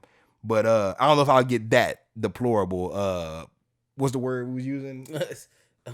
Not deplorable. Degenerate. I don't know if I'll get that degenerate, but definitely raise the eyebrow because it seemed funny. Everybody talk about it. It seems hilarious. I'm trying to find the name of this, but I can't. Like, it's something like It sounds wild too. Like if I'm not mistaken. I'm trying to. That bitch got canceled and brought back because people were like, "No, this is too big right now." It's like the meme to where interspecies reviewers. I've seen clips of it from a YouTuber breaking down why it's so crazy that they even let that shit slide. And yeah, it is very beast. It's like it looks wild, bro. It's basically they're going after like every type of woman. Yeah, that from what I've heard, that seems very hentai-esque. Shit is weird. I watched some shit on what was it called on Funimation? Is it called like Conception or something? It's basically about this main character who he's like this dude and he has to smash a bunch of girls to like to be king or some crazy shit like that. I didn't get too deep into it, but I remember watching this and was like, is this not hentai? Like I was watching this, I'm like, this is Funimation. It said fan service, but they're crossing a lot of lines. So it's funny to see anime kind of blur the ecchi and hentai line. Oh man. Stanley from The Office would be proud. Well, I hope that answers your question, Has. Let's get into the review of the My Hero 2 Heroes movie. Look, Chris, I gotta be honest. Are we gonna start with love? Should I start with love before I like come at my problems? Yeah, let's go with what we like. I don't even know how. I thought about this all weekend, and I don't like to watch other people's reviews before I do this. But for this situation, I want to see how other people are handling. Like I said, I don't know how I'm going to talk about this because there's spoilers, and you know you're getting two completely different perspectives because this is a manga 100% caught up, and this is like caught up with the anime. And there's bad spoilers, like they're not blatant, they're not like but like so let's just put out there right now. Skip to later on in the video, because we're gonna spoil a lot about the movie, and we may even spoil a couple things about the manga. We're not gonna get too deep in the manga spoiler because I haven't watched it. I know he wouldn't want to. I'm not gonna spoil. Like I promise y'all, I'm only gonna say what the movie said. Okay, well, yeah, but the thing is, the movie said spoilers for the manga, so we gotta say that. So like, if you watch the movie, you saw some things that were kind of like I don't understand it, but hey, it's flowing with the movie. If you want to know a little bit more about that shit, we go dive into it a little bit, but not a lot. Not to go crazy. Look, and we'll talk about that. I'll say when we're going to start talking about that. Like, okay, cool. We'll talk about the movie just in general. We'll keep that later. Yeah, so we'll let you guys know when we do that. But, okay, I thought it was beautiful. Animation, definitely A1.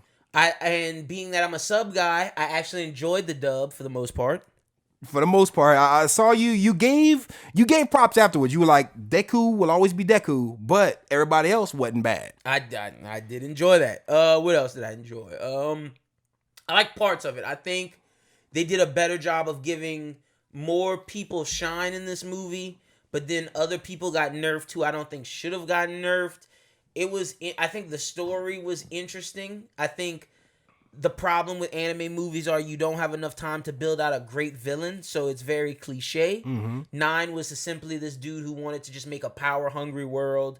I thought his being someone who was experimented on by All For One and Dr. Ujiko, which that is low-key kind of a That's spoiler. I've been hearing that name. We'll talk about that over Twitter. But so 9 gets transformed and whatnot, and he basically is taking quirks to make this super powered human world.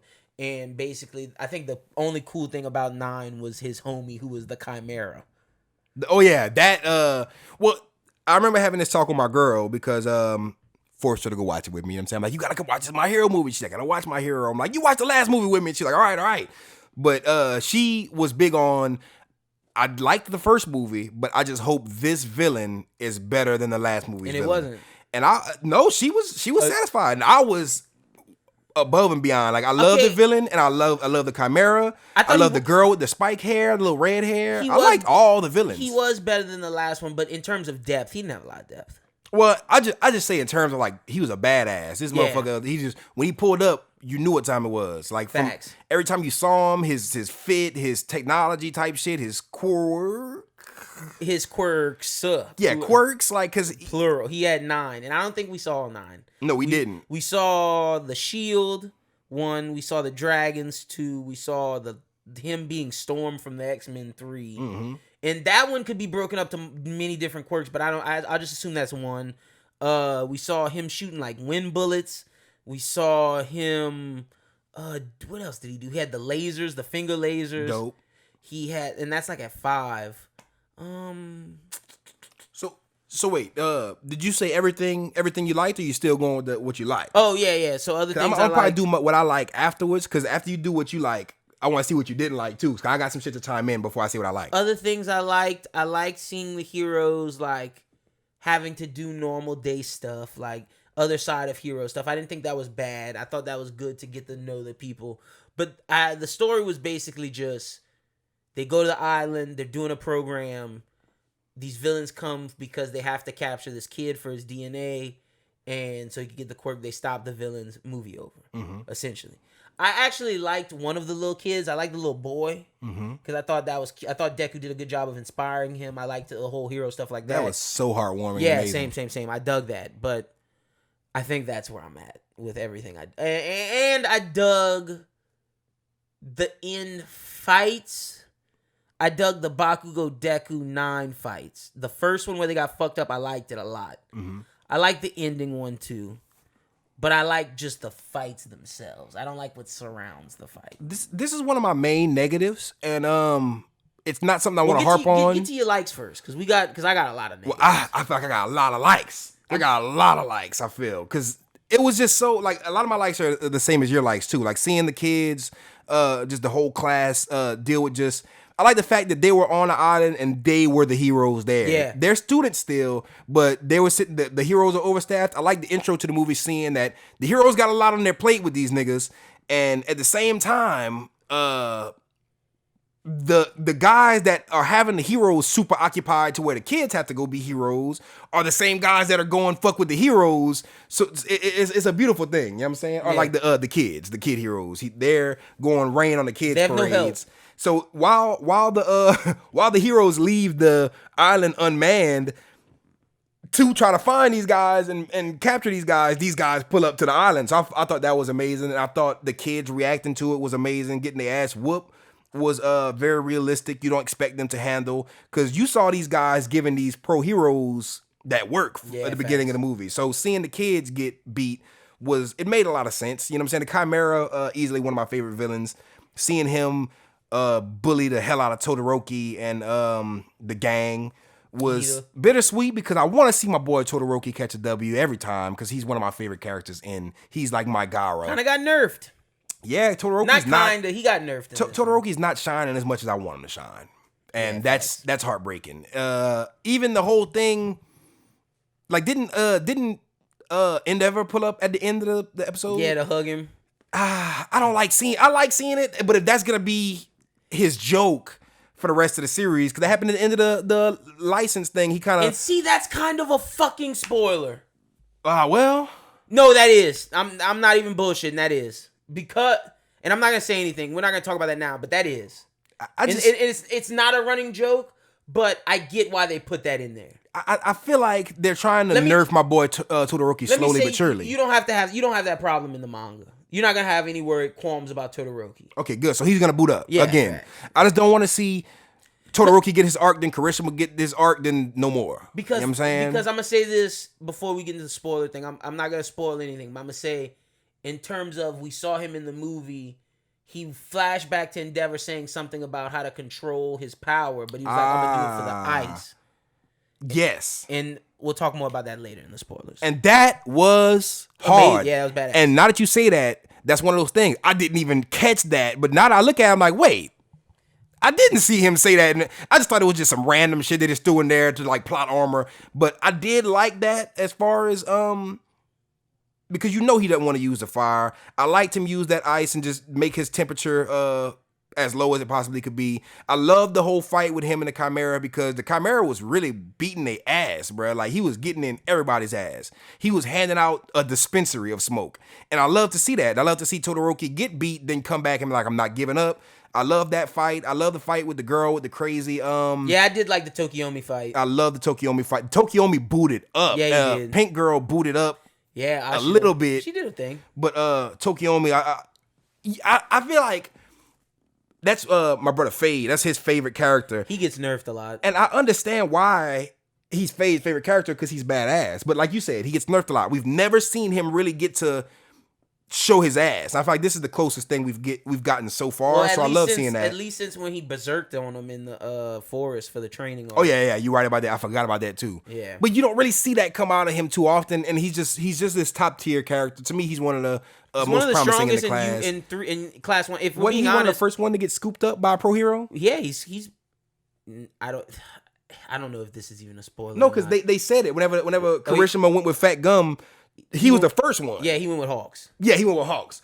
Oh, another thing. I love seeing Hawks. Like that. Hawks? You don't even get why he was in the fucking movie. I don't. But I was saying that too. Like in my head, I was sitting there why like, the fuck is he there? I'm just thinking he's fan service at this point. I'm thinking for the girls because ladies love Hawks. It's obvious. No. You know what I'm saying? I saw the girls thirst over him. I have major problems. And we'll get to Hawks to me is the Trunks of this show to where the girls love him. The Kakashi of this show. I have major problems with Hawks being in this movie. Hawks was in the last arc though of the anime, right? Nah, but I have major problems with it. And that goes into spoiler. That goes into like, and I'm not gonna talk about that right because we're gonna get to the spoiler stuff. But I have tremendous problems with the last scene of the movie when Shigaraki kills Nine and he's looking at Hawks. Major problems with that shit.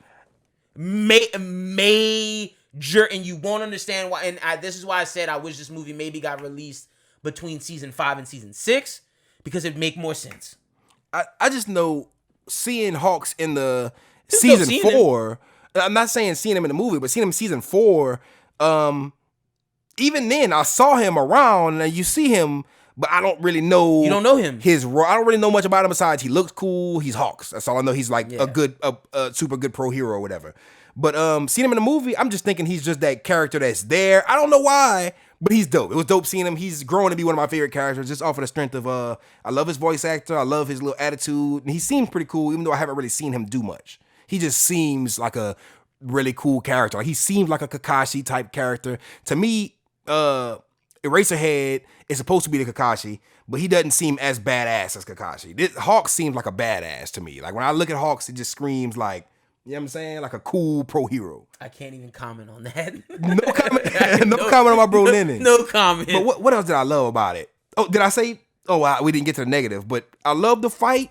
But just to throw this one negative in there, let's get to it. Then I feel like it was dragged on. Ooh, I didn't even have that. I wasn't mad with any of the fight. I got so much great scenes from that fight, but there was a point in time where I was like, we need to talk about because I the was, Bakugo Deku. See, I was thinking the Ochako Seto shit. I thought that got a little dragged. Wait, when they kept throwing the rocks at him, and I was like, "Yo, these rocks aren't fucking working." Yeah, for like, sure. But like I'm saying, I love the Deku Bakugo versus 9 fight, but there was a point in time where we're like 3/4 through the fight, and I'm like looking at my watch, like not rushing it, but I'm like, when they start playing that music. Oh yeah, I was like, let's get to it, bro. I'm like, let's get to it.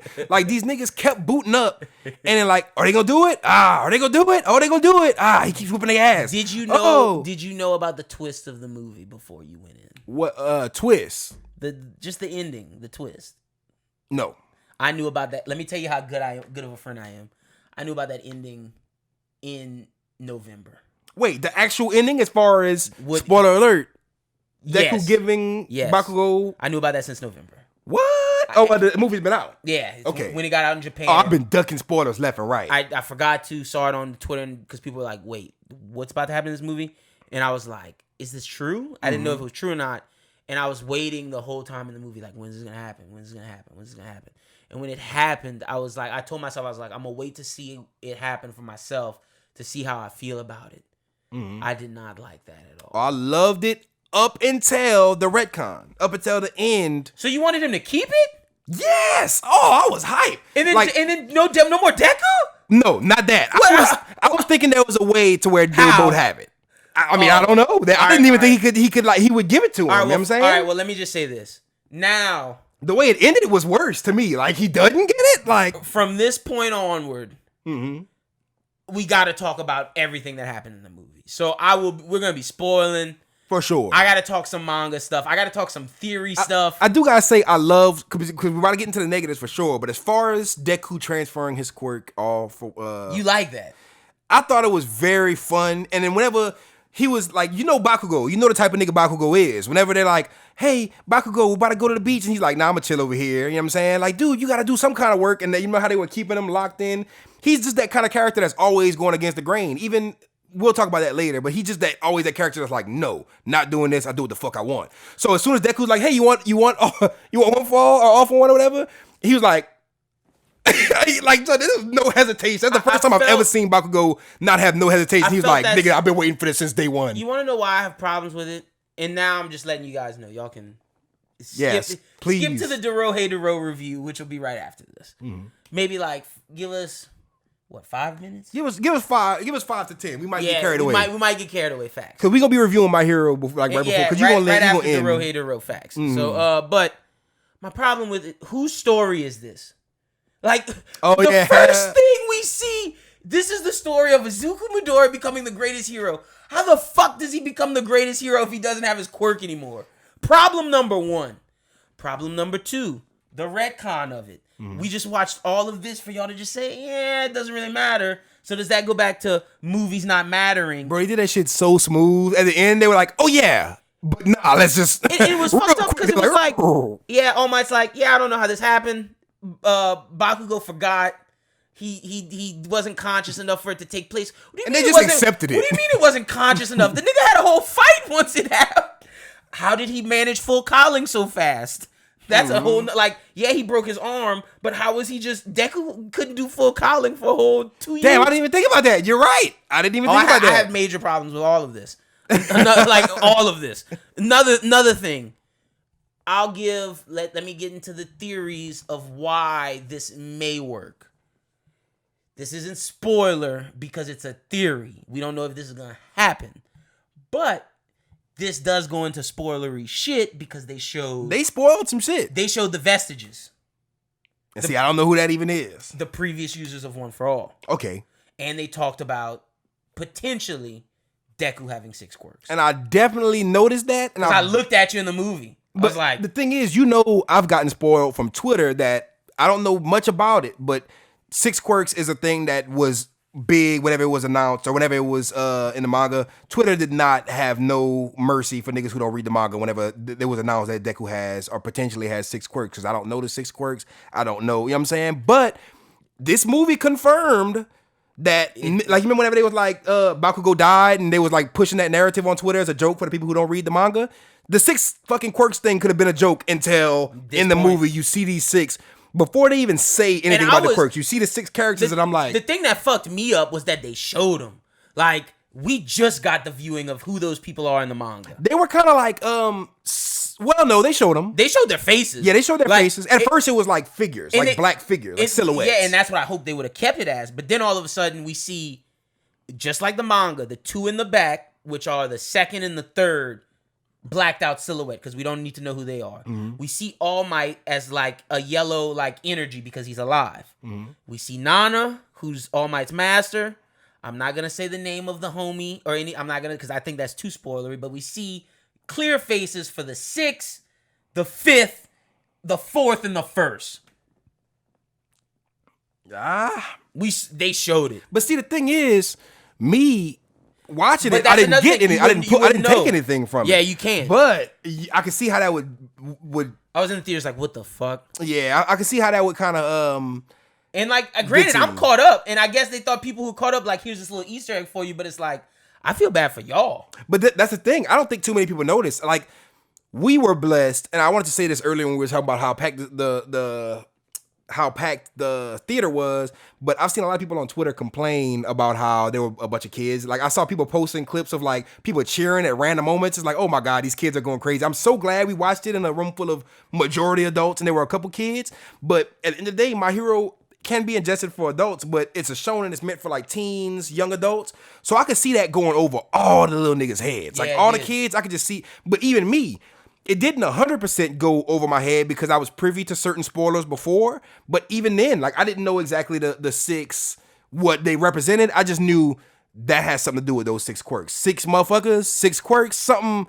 Whenever he wasn't able to absorb all the quirks, I'm like, y'all just told me all I needed to know about. Yeah, you couldn't take it. Yeah, because like, and then they made it to where it's like, oh, they wouldn't let you.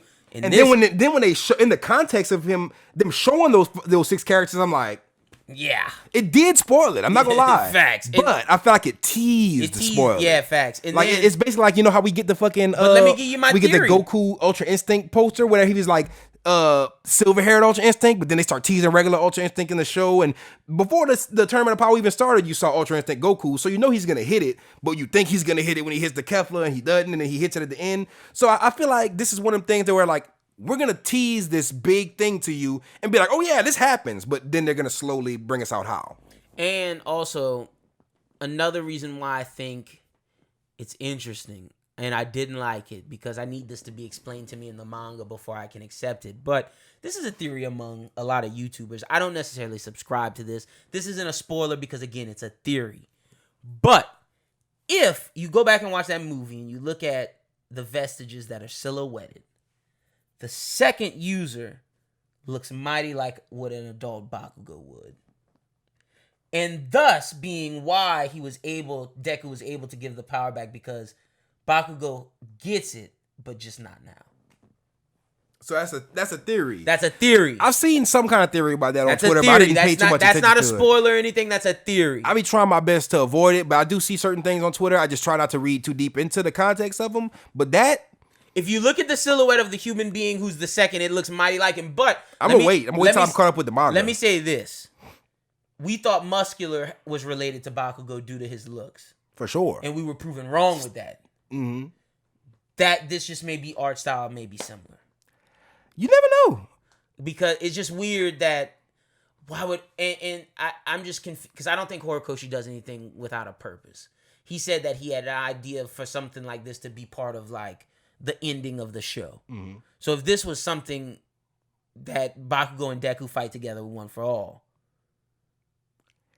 I'm not gonna lie, I like seeing that for some reason. But if they're teasing something and they're spoiling something to where it's not gonna hit as hard later on, that's my thing. That will be weird. I didn't look at it like that, but and we don't know. Like, we don't know. We really don't. They could... My Hero, like I've always said through every review we've done of My Hero. That's why I don't hate on Horikoshi, because it's like, this is a movie. They're really like good with the at... One Piece movie, like, yeah, Oda has stuff involved in it, but like, the department does what they want. Like, yeah, it's not canon. Like, I don't. This isn't canon. But with the My Hero movies, they were supposed to be open-ended to be maybe canon. Yeah, that's the thing. But the thing with me is, I've said it since the beginning of the review of My Hero. They're good at making you think this is gonna happen and then taking you on that sharp, like just how we thought Bakugo was gonna be a villain at one point in time. How we thought Muscular would be related to Bakugo. They shook us on that. They jerked us on that sharp, like psych.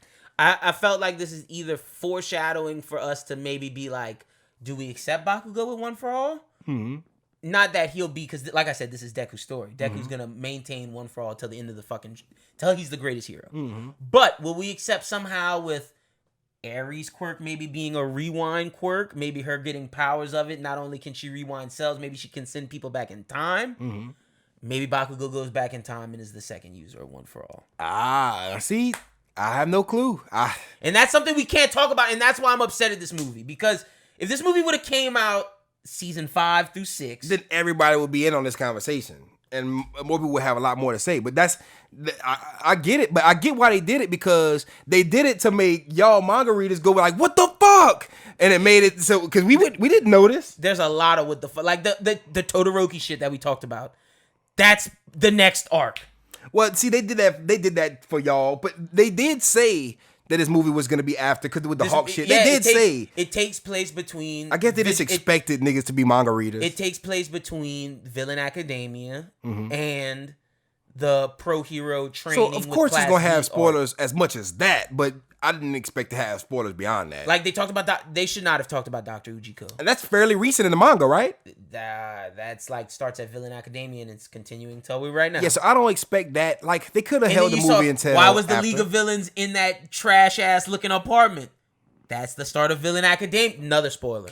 Yeah, see, you didn't even know. You didn't even realize. I wasn't reading that deep into it, but I don't think I was supposed to. You know what I'm saying? And then the Hawk shit, I'm not gonna spoil. But when you read the manga and you realize Hawk's connection to everything, you're gonna be pissed that Shigaraki was able to see what Hawks was doing. And then whatever happens. But yeah, see, I didn't even, I'm not, I it's can't fucked up. It's things that I'm gonna go back and rewatch the movie after being caught up and then catch all the Easter eggs and be like, but as of right now, all the things that are super impactful, I didn't notice. And I think those choices that they made to maybe be like, yeah, manga readers, we're gonna show y'all some love too. I don't think they should have did that because I don't think they handled it how Horikoshi would have wanted. Like, I don't think this is like. I don't look at this as canon. I'm looking at the manga as like this is just like a fun little side thing because there's a lot of things that happen in this that kind of contradict the manga in a sense, and I don't like some of those things. I feel like this one it is good as a non-canon, but like as a non-canon it's great, but the fact that they said that this was supposed to be kind of a tie-in, I think that just meant that they were going to tease they were gonna tease some shit to make motherfuckers, you know what I'm saying, that are already tied in. Because I was shocked about a lot of it. Like the fact that Endeavor was just doing shit with Hawks in the beginning, that's like the next arc. But see, I feel like they weren't even expecting us to read that deep into it. You know what I'm saying? I feel like the only people they wanted to see all that were the people who are caught up with the manga. And granted, like you said, I think anime only people just went right over their head. Yeah, and like the thing is, they would sit there like, could we get away with this? They're like, motherfuckers not gonna know, so they just did it because. Literally, I didn't read into none of that shit, but I understand how it could fuck with you being privy to a lot of things. Another thing is the gauntlet, where Deku's shooting the air blast. The episode we're about to review right now is him training for that. I didn't look too much into that because I'm pretty sure that was an attack on One's Justice. So I saw that. And that was even explained in One's Justice. It was? No. Oh yeah, it wasn't. But see, that's the thing. Like I didn't think too much into it in One's Justice or in the movie. I just kind of just noticed it because it's a movie, you know what I'm saying? Like you'll notice all kind of crazy shit in movies that, you know what I'm saying, you just attribute it to being a movie, you know?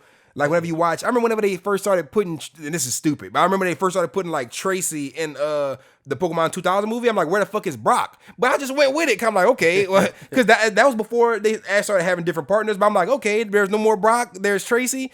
That's before I watched the Orange Islands mini arc where they had, you know, they was with Tracy. So I'm just sitting there like, who the fuck is this guy? Who cares? Where's Lugia?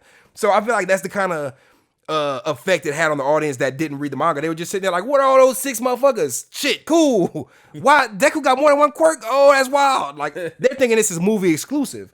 So I guess Horikoshi's saying it ties into where when we get there in the anime, we'll be like, oh, so that wasn't just movie exclusive trippery. You know what I'm saying? But I can understand how it will fuck with you if you were already privy to what's going down. Because you'd be sitting there like, huh? Yeah, these timelines don't match. Yeah, like the little math meme where it's like, huh? But yeah, that makes sense. I thought the movie, in terms of, like you said, as a non-canon movie, this movie would rank high. Yeah, I love the comedy. I love the action. What you ranking it out of 10? Out of 10, I don't want to give it anything because I know where I rank it in between Broly and Stampede. I got Stampede over it.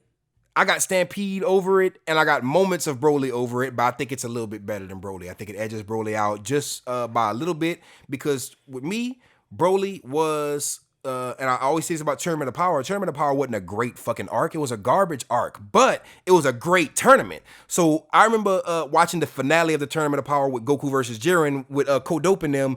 We had a big fucking party. We chilled at the crib, and it was like we were watching a big fucking Mayweather fight. So I treated that whole Broly movie like it was a fight movie. It was just basically I'm watching a big fight. Story, Cool, you tied in Bardock, Broly, and Gogeta and made it canon. But they just had a couple fan servicey things like the Call Me Kakarot that brought this shit up, in my opinion, to like a 10.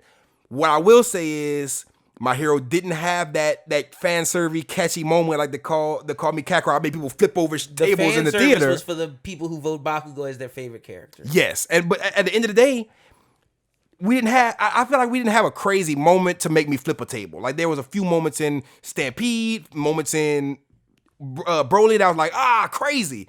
That's the only thing I wish I could have got from this. And like you said, this should have been, or like we were saying, I was saying it's kind of off air, but this should have been Two Heroes, and the other one should have been Heroes Rising, because this was literally not the story of Izuku Midoriya becoming the greatest. It was him and Bakugo sharing. It reminded me of Broly a lot, because Broly, you saw Goku and Vegeta both get some shine. To me, you know that picture that everybody uses of the Goku Vegeta attack where they're both back to back hitting Broly?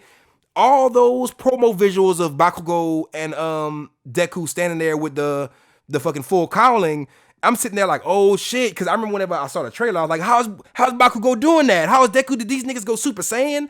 But watching it in the unfold of the movie, it was iconic. It just didn't give me that. It didn't hit me. It hit hard. Like I don't want to get twisted. I'll still give this like a 8.5, 9 maybe even, because I really did love it transitioning from scene to scene. It was very fun. To me, it just could have got wrapped up a little bit quicker as far as the climax. The climax lasted kind of long. I'm pretty sure I had the same problem with the fucking Vegeta and Goku. They like to stretch that main battle scene, that climax battle scene, but it's like, just get to it. Get to make it look real pretty. Don't overdo it. Don't, you know what I'm saying? I will say at certain points in the fight, it got Mob Psycho-esque as far as the bright colors and the crazy distortion. It was animated beautifully. I have no problem with animation. I'm gonna give it a 7. I'm not gonna lie. The only reason I'm giving it so high is because the moments, and I know you probably don't like the moments, but whenever they switched, whenever he gave them all for one, and just that whole a one for all, you know, I always get them mixed up. But whenever I heard somebody on Twitter said that Chris Sabat said all for one at the end. Oh my God! He was supposed to he fumbled with it. Yeah, that's what they said. But I gotta go rewatch. You gotta do better. I don't know if that's true. If that's true, allegedly, you gotta do better. Allegedly, facts. But no, I'm giving it a 7.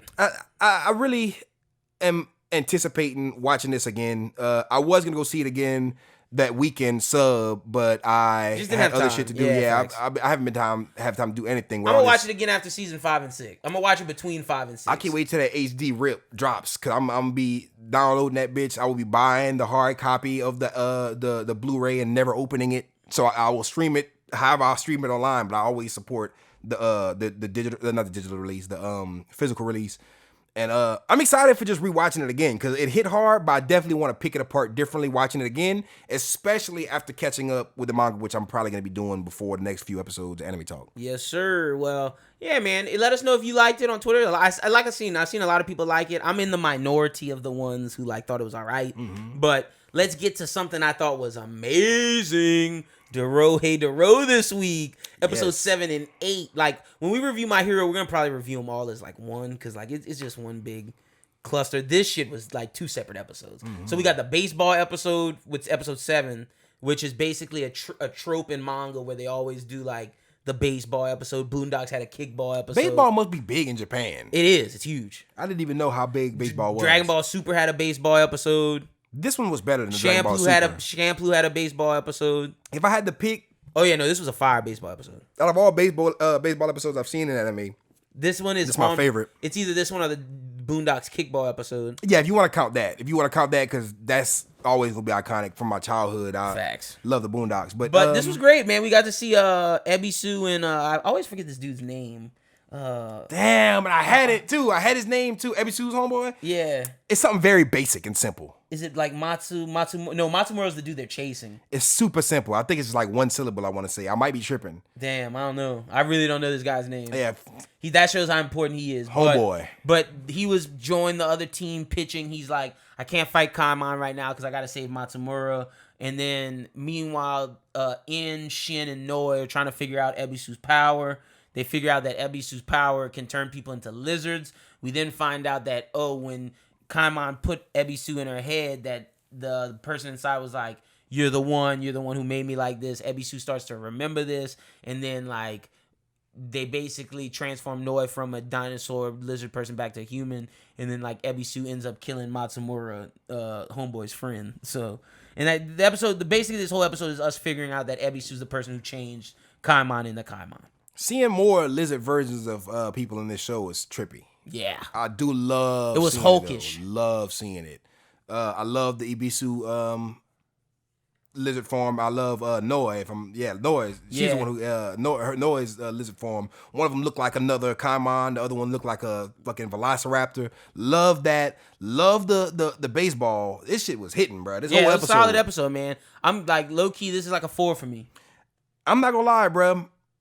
I'll give it a 4 or 5 just because of how entertained I was. They did so good with the actual baseball game. Like I'm watching it, crying, laughing the whole time. I'm sitting there like, this is more entertaining than baseball, and this is more entertaining than any other anime baseball episode I could have watched. Because the Dragon Ball one was cool. You know what I'm saying? I just feel like this, I should have got mad. Like, it was almost fillerish. It felt like that. It was fillerish almost to like, it was like fillerish. All right, we're going to tell you Ebisu's the person who changed Kaimon. Mm-hmm. Episode over. And the thing is, they transitioned it into being not just filler. Like, it wasn't a whole filler episode. They had a lot of elements of it that made it to where you had to watch it. But they did it wasn't like thing where it was entertaining filler. You know how you look on like anime filler list? If you watch any long running show like Bleach, Naruto, One Piece, you're privy to anime filler list. It's a mixed canon filler. Mixed canon, mostly canon, mixed canon. This seemed like it was one of those mostly canon episodes that I dread. That's like, damn, so I gotta watch it, even though it's gonna have buku bullshit in it. I watched it and it was like, I enjoyed it front to back. I didn't have any slow points. So after I finished that first episode, I remember I hit you up before I even watched the next one, because I was like, bruh, this shit is hitting. Like, yeah, facts. Dorohedoro's best show out right now. Oh, I'm loving it, bro. Yeah, I expected to like it from the trailer. I expected, because I know we watch a ton of trailers on this show. We watched No Guns Life. Loved the trailer. Started watching it. I like the show. I'm not in love with No Guns Life, but it is a solid show. I do like it. ID Invaded, not 100% caught up, but as to where I'm at right now, it's pretty good now. I like it. Like, I like it. But this one, I liked the trailer, but love the show. Like, every week, it's surprising me. It just gets better and better. Let's get to the next episode. The next episode, this thing, Kaimon leaves the hole. He's going to live inside of the sorcerer world to figure out who changed him. Nikaido's kind of like, all right, I'm going to let him go do his thing, but I guess she'll go eventually. I was kind of shocked that she stayed in the restaurant just cooking stuff. Oh, he left her there. Yeah. He left her ass there. And she took the cue. She was just like, whatever. But I guess she has her own problems with Sorcerer World. Mm-hmm. But going on in Sorcerer World, there's this thing called the Blue Knight where different people can repartner or find their new partner. And In's group has like a big party where they're going to maybe repartner. So Noi and Shin are kind of like, damn, we might get repartnered. And there's this evil guy that Noi and Shin don't fuck with that's like, that kind of whoops Noi's ass, and we see Noi get kind of fucked up for the first time in the show by someone else, but that's at the end of the episode.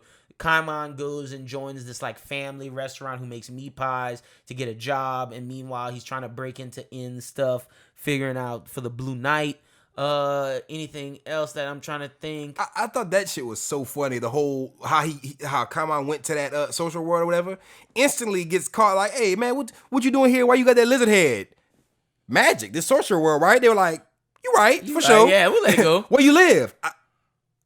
On the street. Homeless? Yeah. All right, cool. I'm sitting there like, bro, like, that worked too perfectly. The dude was like, you know what Blue Knight is. Come on, Kaimon. He's like, yeah, I know what that is. That shit was so funny because Kaimon is literally the derpiest. Like, he's sitting there like, he's just winging it. Like, to me, I would have caught his ass. But them dumb motherfuckers, they were like, also, we're finding more about this Risu character. Yes. And that was intriguing the second episode. I still want to know, is he the guy inside Kaimon's head? Like, when he pulled back up, it let me know that Kaimon is not Risu. Like, I'm thinking, but when you look at the flashbacks, if you look at the flashbacks in the hair when his hair's down, and when you looked at the Ebisu thing, the person inside his mouth kind of looked like Risu. But that's the thing. I'm thinking the whole time I'm watching the series, I'm thinking Risu is Kaimon, but Kaimon is taking on a different personality with Risu inside of him. But whenever I saw him return to his apartment, that's not the same one we saw episodes ago, right? I don't think so. Yeah, I'm thinking this is the legit one. I'm thinking this is the one. I'm thinking every other one is some kind of spinoff. I'm not 100% sure what it could be. I'm very interested to see how Risu connects to Kaimon. Oh, I'm so interested because when he pulled back up, you could tell they meant to make it a big deal or Yeah, make it like it was foreshadowing something. And we got some of his flashback too, so it's like you're right. So that's really important. What would you rank this episode? I'm giving this one a solid 4.4. I'm gonna give this one a solid 4.4 as well, just because I think it was super emotional how Kaiman's like, I'm gonna leave her back here, and then she was like, what the fuck? He left because she went talked to homeboy, Dr. Homeboy. He's like, oh yeah, Kaiman's gone. Wait, yeah, you didn't know? And she's like, what the fuck? She's like, okay, I guess whatever. And I like also after he leaves, I didn't even put two and two together. I didn't have the slightest inkling that they were running a restaurant. I thought that was just her crib. I knew she cooked in the intro. I knew she cooked a lot of shit for Kaiman. I know she had guests in that bitch, but to me it just seemed like it didn't seem like a diner. Like it was never popping. And that's what she said. She was like, damn, I guess Kaiman's stopping business. And I love seeing that because she's sitting there like low key, I miss Kaiman. At the same time, I'm getting that bread. getting that bread, and she's working. She got her mind on something. So you see it's not a pressing issue for her to go to Sorcerer World. It was just a good episode the way everything tied in together. I feel like they're really good at just keeping the story progressing at a good pace. Yeah, that's what it is. It's just like not much happened, but you get nuggets each episode. You don't feel like you're ever stuck. You don't feel like you're ever being stagnant. And I always feel like I'm learning something.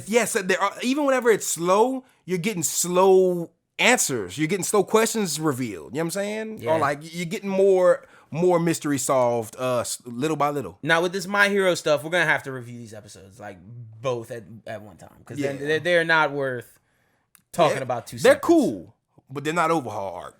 No. Yeah, no. It's like it's slice of life My Hero right now. Like facts. We're in what did you say earlier? What? Somebody said this is if My Hero was a early 90s Saturday morning cartoon. And I get those vibes heavy. So we got episode 82, preparing for the school festival is the funnest part, and then episode 83, Gold Tips Imperial. In 82, I think the highlights we see Deathstroke from the Meta Liberation Army, and I know that name might not mean anything to you guys, but keep that name in the back of your head because it comes up later for the My Villain Academia arc. Mm-hmm. That name is huge. I think also Bakugo has the drumming speech in this episode. Loved it. Yeah, that was good. That was good Bakugo character development. He was like, we gotta like do our best to make sure these people have a good time because we can't just half-ass it. And like I was saying earlier, in traditional Bakugo form, he seems very against it at first. They're like, Bakugo, you know how he's like, nah, I don't do that bullshit. I'm gangster. And they were like, come on, man. He's like, all right. Like he always gives in, but he gives in his own hard ass Bakugo stubborn, hard headed way. Yeah, facts. This episode, we also see Deku learning more. We learn more about his progression of full cowling, 20%, and he's learning he can shoot out wind bullets. Love seeing his. I love how they broke it down like in different, like it just shows his progression. Mm-hmm. They did a good job, All Might, explaining how One for All works. I'm just loving the fact that All Might has no more power, but he's always gonna be Deku's trainer. Like every time you see Deku's training, it's All Might behind it, and unless he's sending them to Night Eye. But I love seeing All Might not be the same All Might, but still be the same teacher. Yeah, I'm with you on that 100%. Also, we see more from Gentle and La Bravo. We're getting more of their like backstory about Gentle being just a YouTube creator, not getting much likes. La Bravo getting him them likes, being his first fan, really making him dedicated to his craft. That's basically all we got from him this episode. Mm-hmm. And also, we find out Jiro can sing in this episode. Yeah, she's saying perfect English. I was sitting there, I'm watching this whole shit. I'm thinking, I know how Japanese people speak English. You know what I'm saying? They speak English very well. You know what I'm saying? But to a certain extent, like my homie's name is Ramat. We were talking about this the other day. He was like, man, I love Japanese culture and how they speak and everything. He was like, my name's Ramat, but if I go out there, they'd be like, Rumanto. Like, just the way they stress shit, you know what I'm saying? Like, they were singing English words, like, not... Yes, I made a joke that, they got Selena Gomez to sing this. Yeah, for real, bro. Like, they got a... some sort of pop star. Something like that. But, like you said, I think they just love American culture. Like I know Joss Stone is from the UK, but she sounds like a black woman. You know what I'm saying? Yeah. So I love seeing all that. I love the musician, like the Bakugo drumming. I love the I forget her name. I call her Aux Girl. I love Aux Girl being integral and having her own little. She gets some shine in her own way. You know what I'm saying? And I'm loving that. I'm loving the fact that the classmates are hyping her up and hyping them up. You know? Yeah. The next episode is basically Eri comes to the class. They're walking around the different festival. They're showing her like all the different stuff that they're bringing. We find out that Nejiro Hado is in the beauty contest. We find out about the beauty contest. There's a good moment where Deku's being pervy, looking at her tatas. Shit's hilarious. Eri's just looking at like all this, and she's seeing how these people are putting in so much work for everybody to have a good time that's beneficial for her. We learn that if any villain messes up the festival will be immediately canceled. We see that Wild Dog's doing the security, and that's where we get to Gentle's plan. Him and LaBrava's plan is to infiltrate the school and make a big scene at the UA at the UA festival, because that's how the League of Villains got their notoriety, and he feels that's how he can get his. So they lay out this established plan where he has to go drink tea at this little side hut to break in before UA. We also get the breakup of the different teams. Deku's on the effects/dance team. We get the dance team. We get the music team with Bakugo and Jiro. Todoroki's on the effects team. They're gonna make like some icy disco ball situation type deal. We also find out that All Might used to use support items back in the Gap. Yeah, you see Mei Hatsume kind of... Yeah, Mei Hatsume comes in and she's like, Deku, I'll make something for you. This new glove thing, which we see in the movie. Ass. Basically. Oh yeah, she don't take baths. We learned backstory of Mei Hatsume that she... does not take baths. She does not know what a bar of soap looks like. Dirty ass Mei Hatsume. Bro, I thought that shit was so funny. I saw that and instantly, like, I had like this urge to just grab that clip and then grab that TikTok where that girl was like, man, do you really need to bath every day? Is it really a necessity? I really want to put that on there. I'm like, this stank ass gun, dog. That shit just tickled me because I didn't expect it. And yeah, that's pretty much it. And also love seeing horny Deku. Yeah, that shit. Horny Deku is always hilarious. I saw somebody on because he don't know how to handle himself. He doesn't. He's just a kid. He's a teenager, bro. And I love seeing these kids just be kids. You know what I'm saying? I remember me when I was a kid. I'd probably be nervous around hot chick like that who probably doesn't know how hot she is. You know what I'm saying? It was fun. And also in that moment where he was being horny for what's her name? Fly. You know what I'm saying? Nejiro. You also see a spark in Eri's eyes where she sees her, she's like, and she's like, not saying she's looking up to her, she wants to be a beauty contestant, but you can start to see that twinkle in her eyes, like, damn, what is this going on? Then you see him sitting at the table where Deku tells her he's gonna be dancing, and she says something, and then what was the principal? He's like, that's called excitement. I like seeing the fact that Eri's slowly starting to get out of this, not saying victim mentality, but she's like out of the overall brainwash. Yeah, she's slowly starting to realize what life really is and what the real world looks like, that what fun is. Like, I don't think she's ever had fun. And that's what this festival is intended for. And that's just so heartwarming to see. Even whenever she pulled up with Mirio. Seeing Mirio have no quirks, still trying to pull up a surprise. He's trying to do this shit. It's just, I felt bad for him. if my hero has nothing else, it has heart. And definitely. These episodes have hearts, but I'm giving these a solid together 3.5.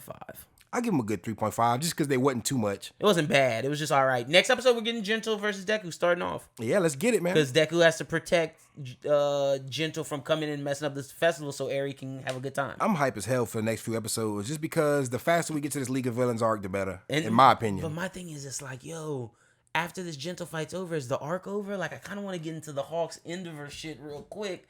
And then next season have the Class B and Class A training session with the My Villain Academia. Well, yeah, I don't know what's going on.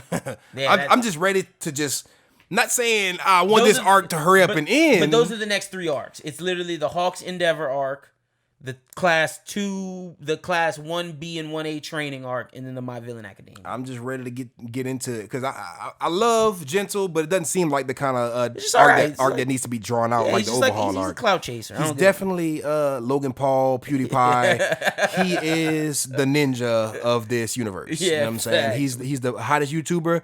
He's not. But that's what I'm saying. He got a lot of views, but people hate him. Like, niggas hate Logan Paul and they hate Ninja for separate reasons. No offense to y'all. He is trash. But bro, that's the funny part. Like, I remember you pointed it out to me. Like, whenever Deku was watching his video, dude had like 60 I think it was like 6,400 streams, but he had buku fucking dislikes. He had close to 1,000 dislikes with no likes, and some of the comments was like, "We want to see La Brava, you damn lowly lovers. Y'all are some clowns, bro. Y'all are wilding." It's the little things in My Hero that's like I was hilarious. Just like, but that would be in a real YouTube's comment, like that would, and that's what just made it feel so authentic. But yeah, whatever. Gentle arc's all right. I just love the world of My Hero and how realistic they make it feel. Facts, but that's all we got this week, man. Solid episode. Tell people they can find you on Twitter and social media, Chris. I need y'all to follow your boy on Twitter at Chrissa SJE. Follow your boy on Instagram at Chrissa SJE. Got a lot of shit I'm rolling. I've been slowly teasing music, dropping music slowly, but that's because this is the calm before the storm. You know what I'm saying? Whenever you see me be quiet, be scared. Well, you did drop a project recently. That was a little project. But I realized you released those songs early. You know how it starts drizzling right before? That's the drizzle. You about to hear a little bit of thunder, and then it's gonna be fucking flood season the rest of the year. 100%. And I do gotta say, shit, I had something else. I wanted to plug something. You know what I'm saying? But follow your boy. You'll see what I'm trying to plug later on. You know what I'm saying? I might think of it while. 100%. You can follow me at LynnBWT. Follow BrosWhoThink at BrosWhoThink. We will be giving Luis. You and Gigi will get y'all's merch in from the giveaway. Y'all should have it by this week. Also, we're going to pick February's giveaway winner this Thursday, and we'll announce it on the BrosWhoThink podcast, so you'll know who won it then for this month, and we'll send that to you next week because all of our stuff's made now for because we're going to the convention, so everybody's going to get all their stuff very promptly. But thank you for just sticking with us because we just had to get a lot of things sorted out. Which hit me. What I want to plug, you know what I'm saying? Also, you feel me? I know you're watching this most likely on YouTube, but be sure to hit the subscribe button and the bell, you know what I'm saying? Facts. Just because we're going to be dropping the pods consistently like we usually do bi-weekly, but at the same time, we're going to have a lot more visual content coming soon on this channel. Like the vlog. Also, you could, I never plug, whenever I plug, follow me at Chrissa SJE. I never say follow me on YouTube mainly because we got 2 music videos on the channel, Black Tea Video and Senpai, but that's going to be the channel where we're going to drop a lot of music videos as well as bonus content. I want to start showing y'all pieces of my anime collection, manga collection, figures, cards. So look forward to that coming soon, and also look forward to our vlogs because we're going to be hitting these cons state to state, date to date. So please don't think the only thing we're bringing to y'all is AnimeTalk, which is, it's our main bag. You know what I'm saying? Don't get it twisted. Yeah, we got a lot of treats for y'all, bro. And I'm really excited to connect with y'all more this year because we're going to be seeing y'all face to face, and y'all going to be seeing a lot more of us on the screen. Facts. But yeah, like I said, subscribe. Be sure, like I said, we're going to give the giveaway stuff. Follow us at BrosWhoThink on Twitter. Other than that, be sure to get your tickets for Mississippi Anime Fest this Saturday. Pull up, see us at 2:30. That's when the panel will start. We'll have some shirts to give away to the people that are there with us because we want to show y'all some love for coming out and chilling with us. But we got a new Bros Who Think podcast out on Thursday. Be sure to check that out. Bros Who Binge is out now. If you're a movie and television lover, we talk all things like that. We reviewed Hunters, so be sure to check that out. Other than that, that's all we got this week. We will be back in 2 weeks, but you will get a vlog in between of our first, not our first con, but our first trip to con this year. So be sure to check that out. But for Chris, my name is Lynden. You guys have a good one. Be safe. Get back to us. Talk to us. And hopefully for the Mississippi fans, we'll see you guys in Jackson this weekend. Until then, be safe. Peace.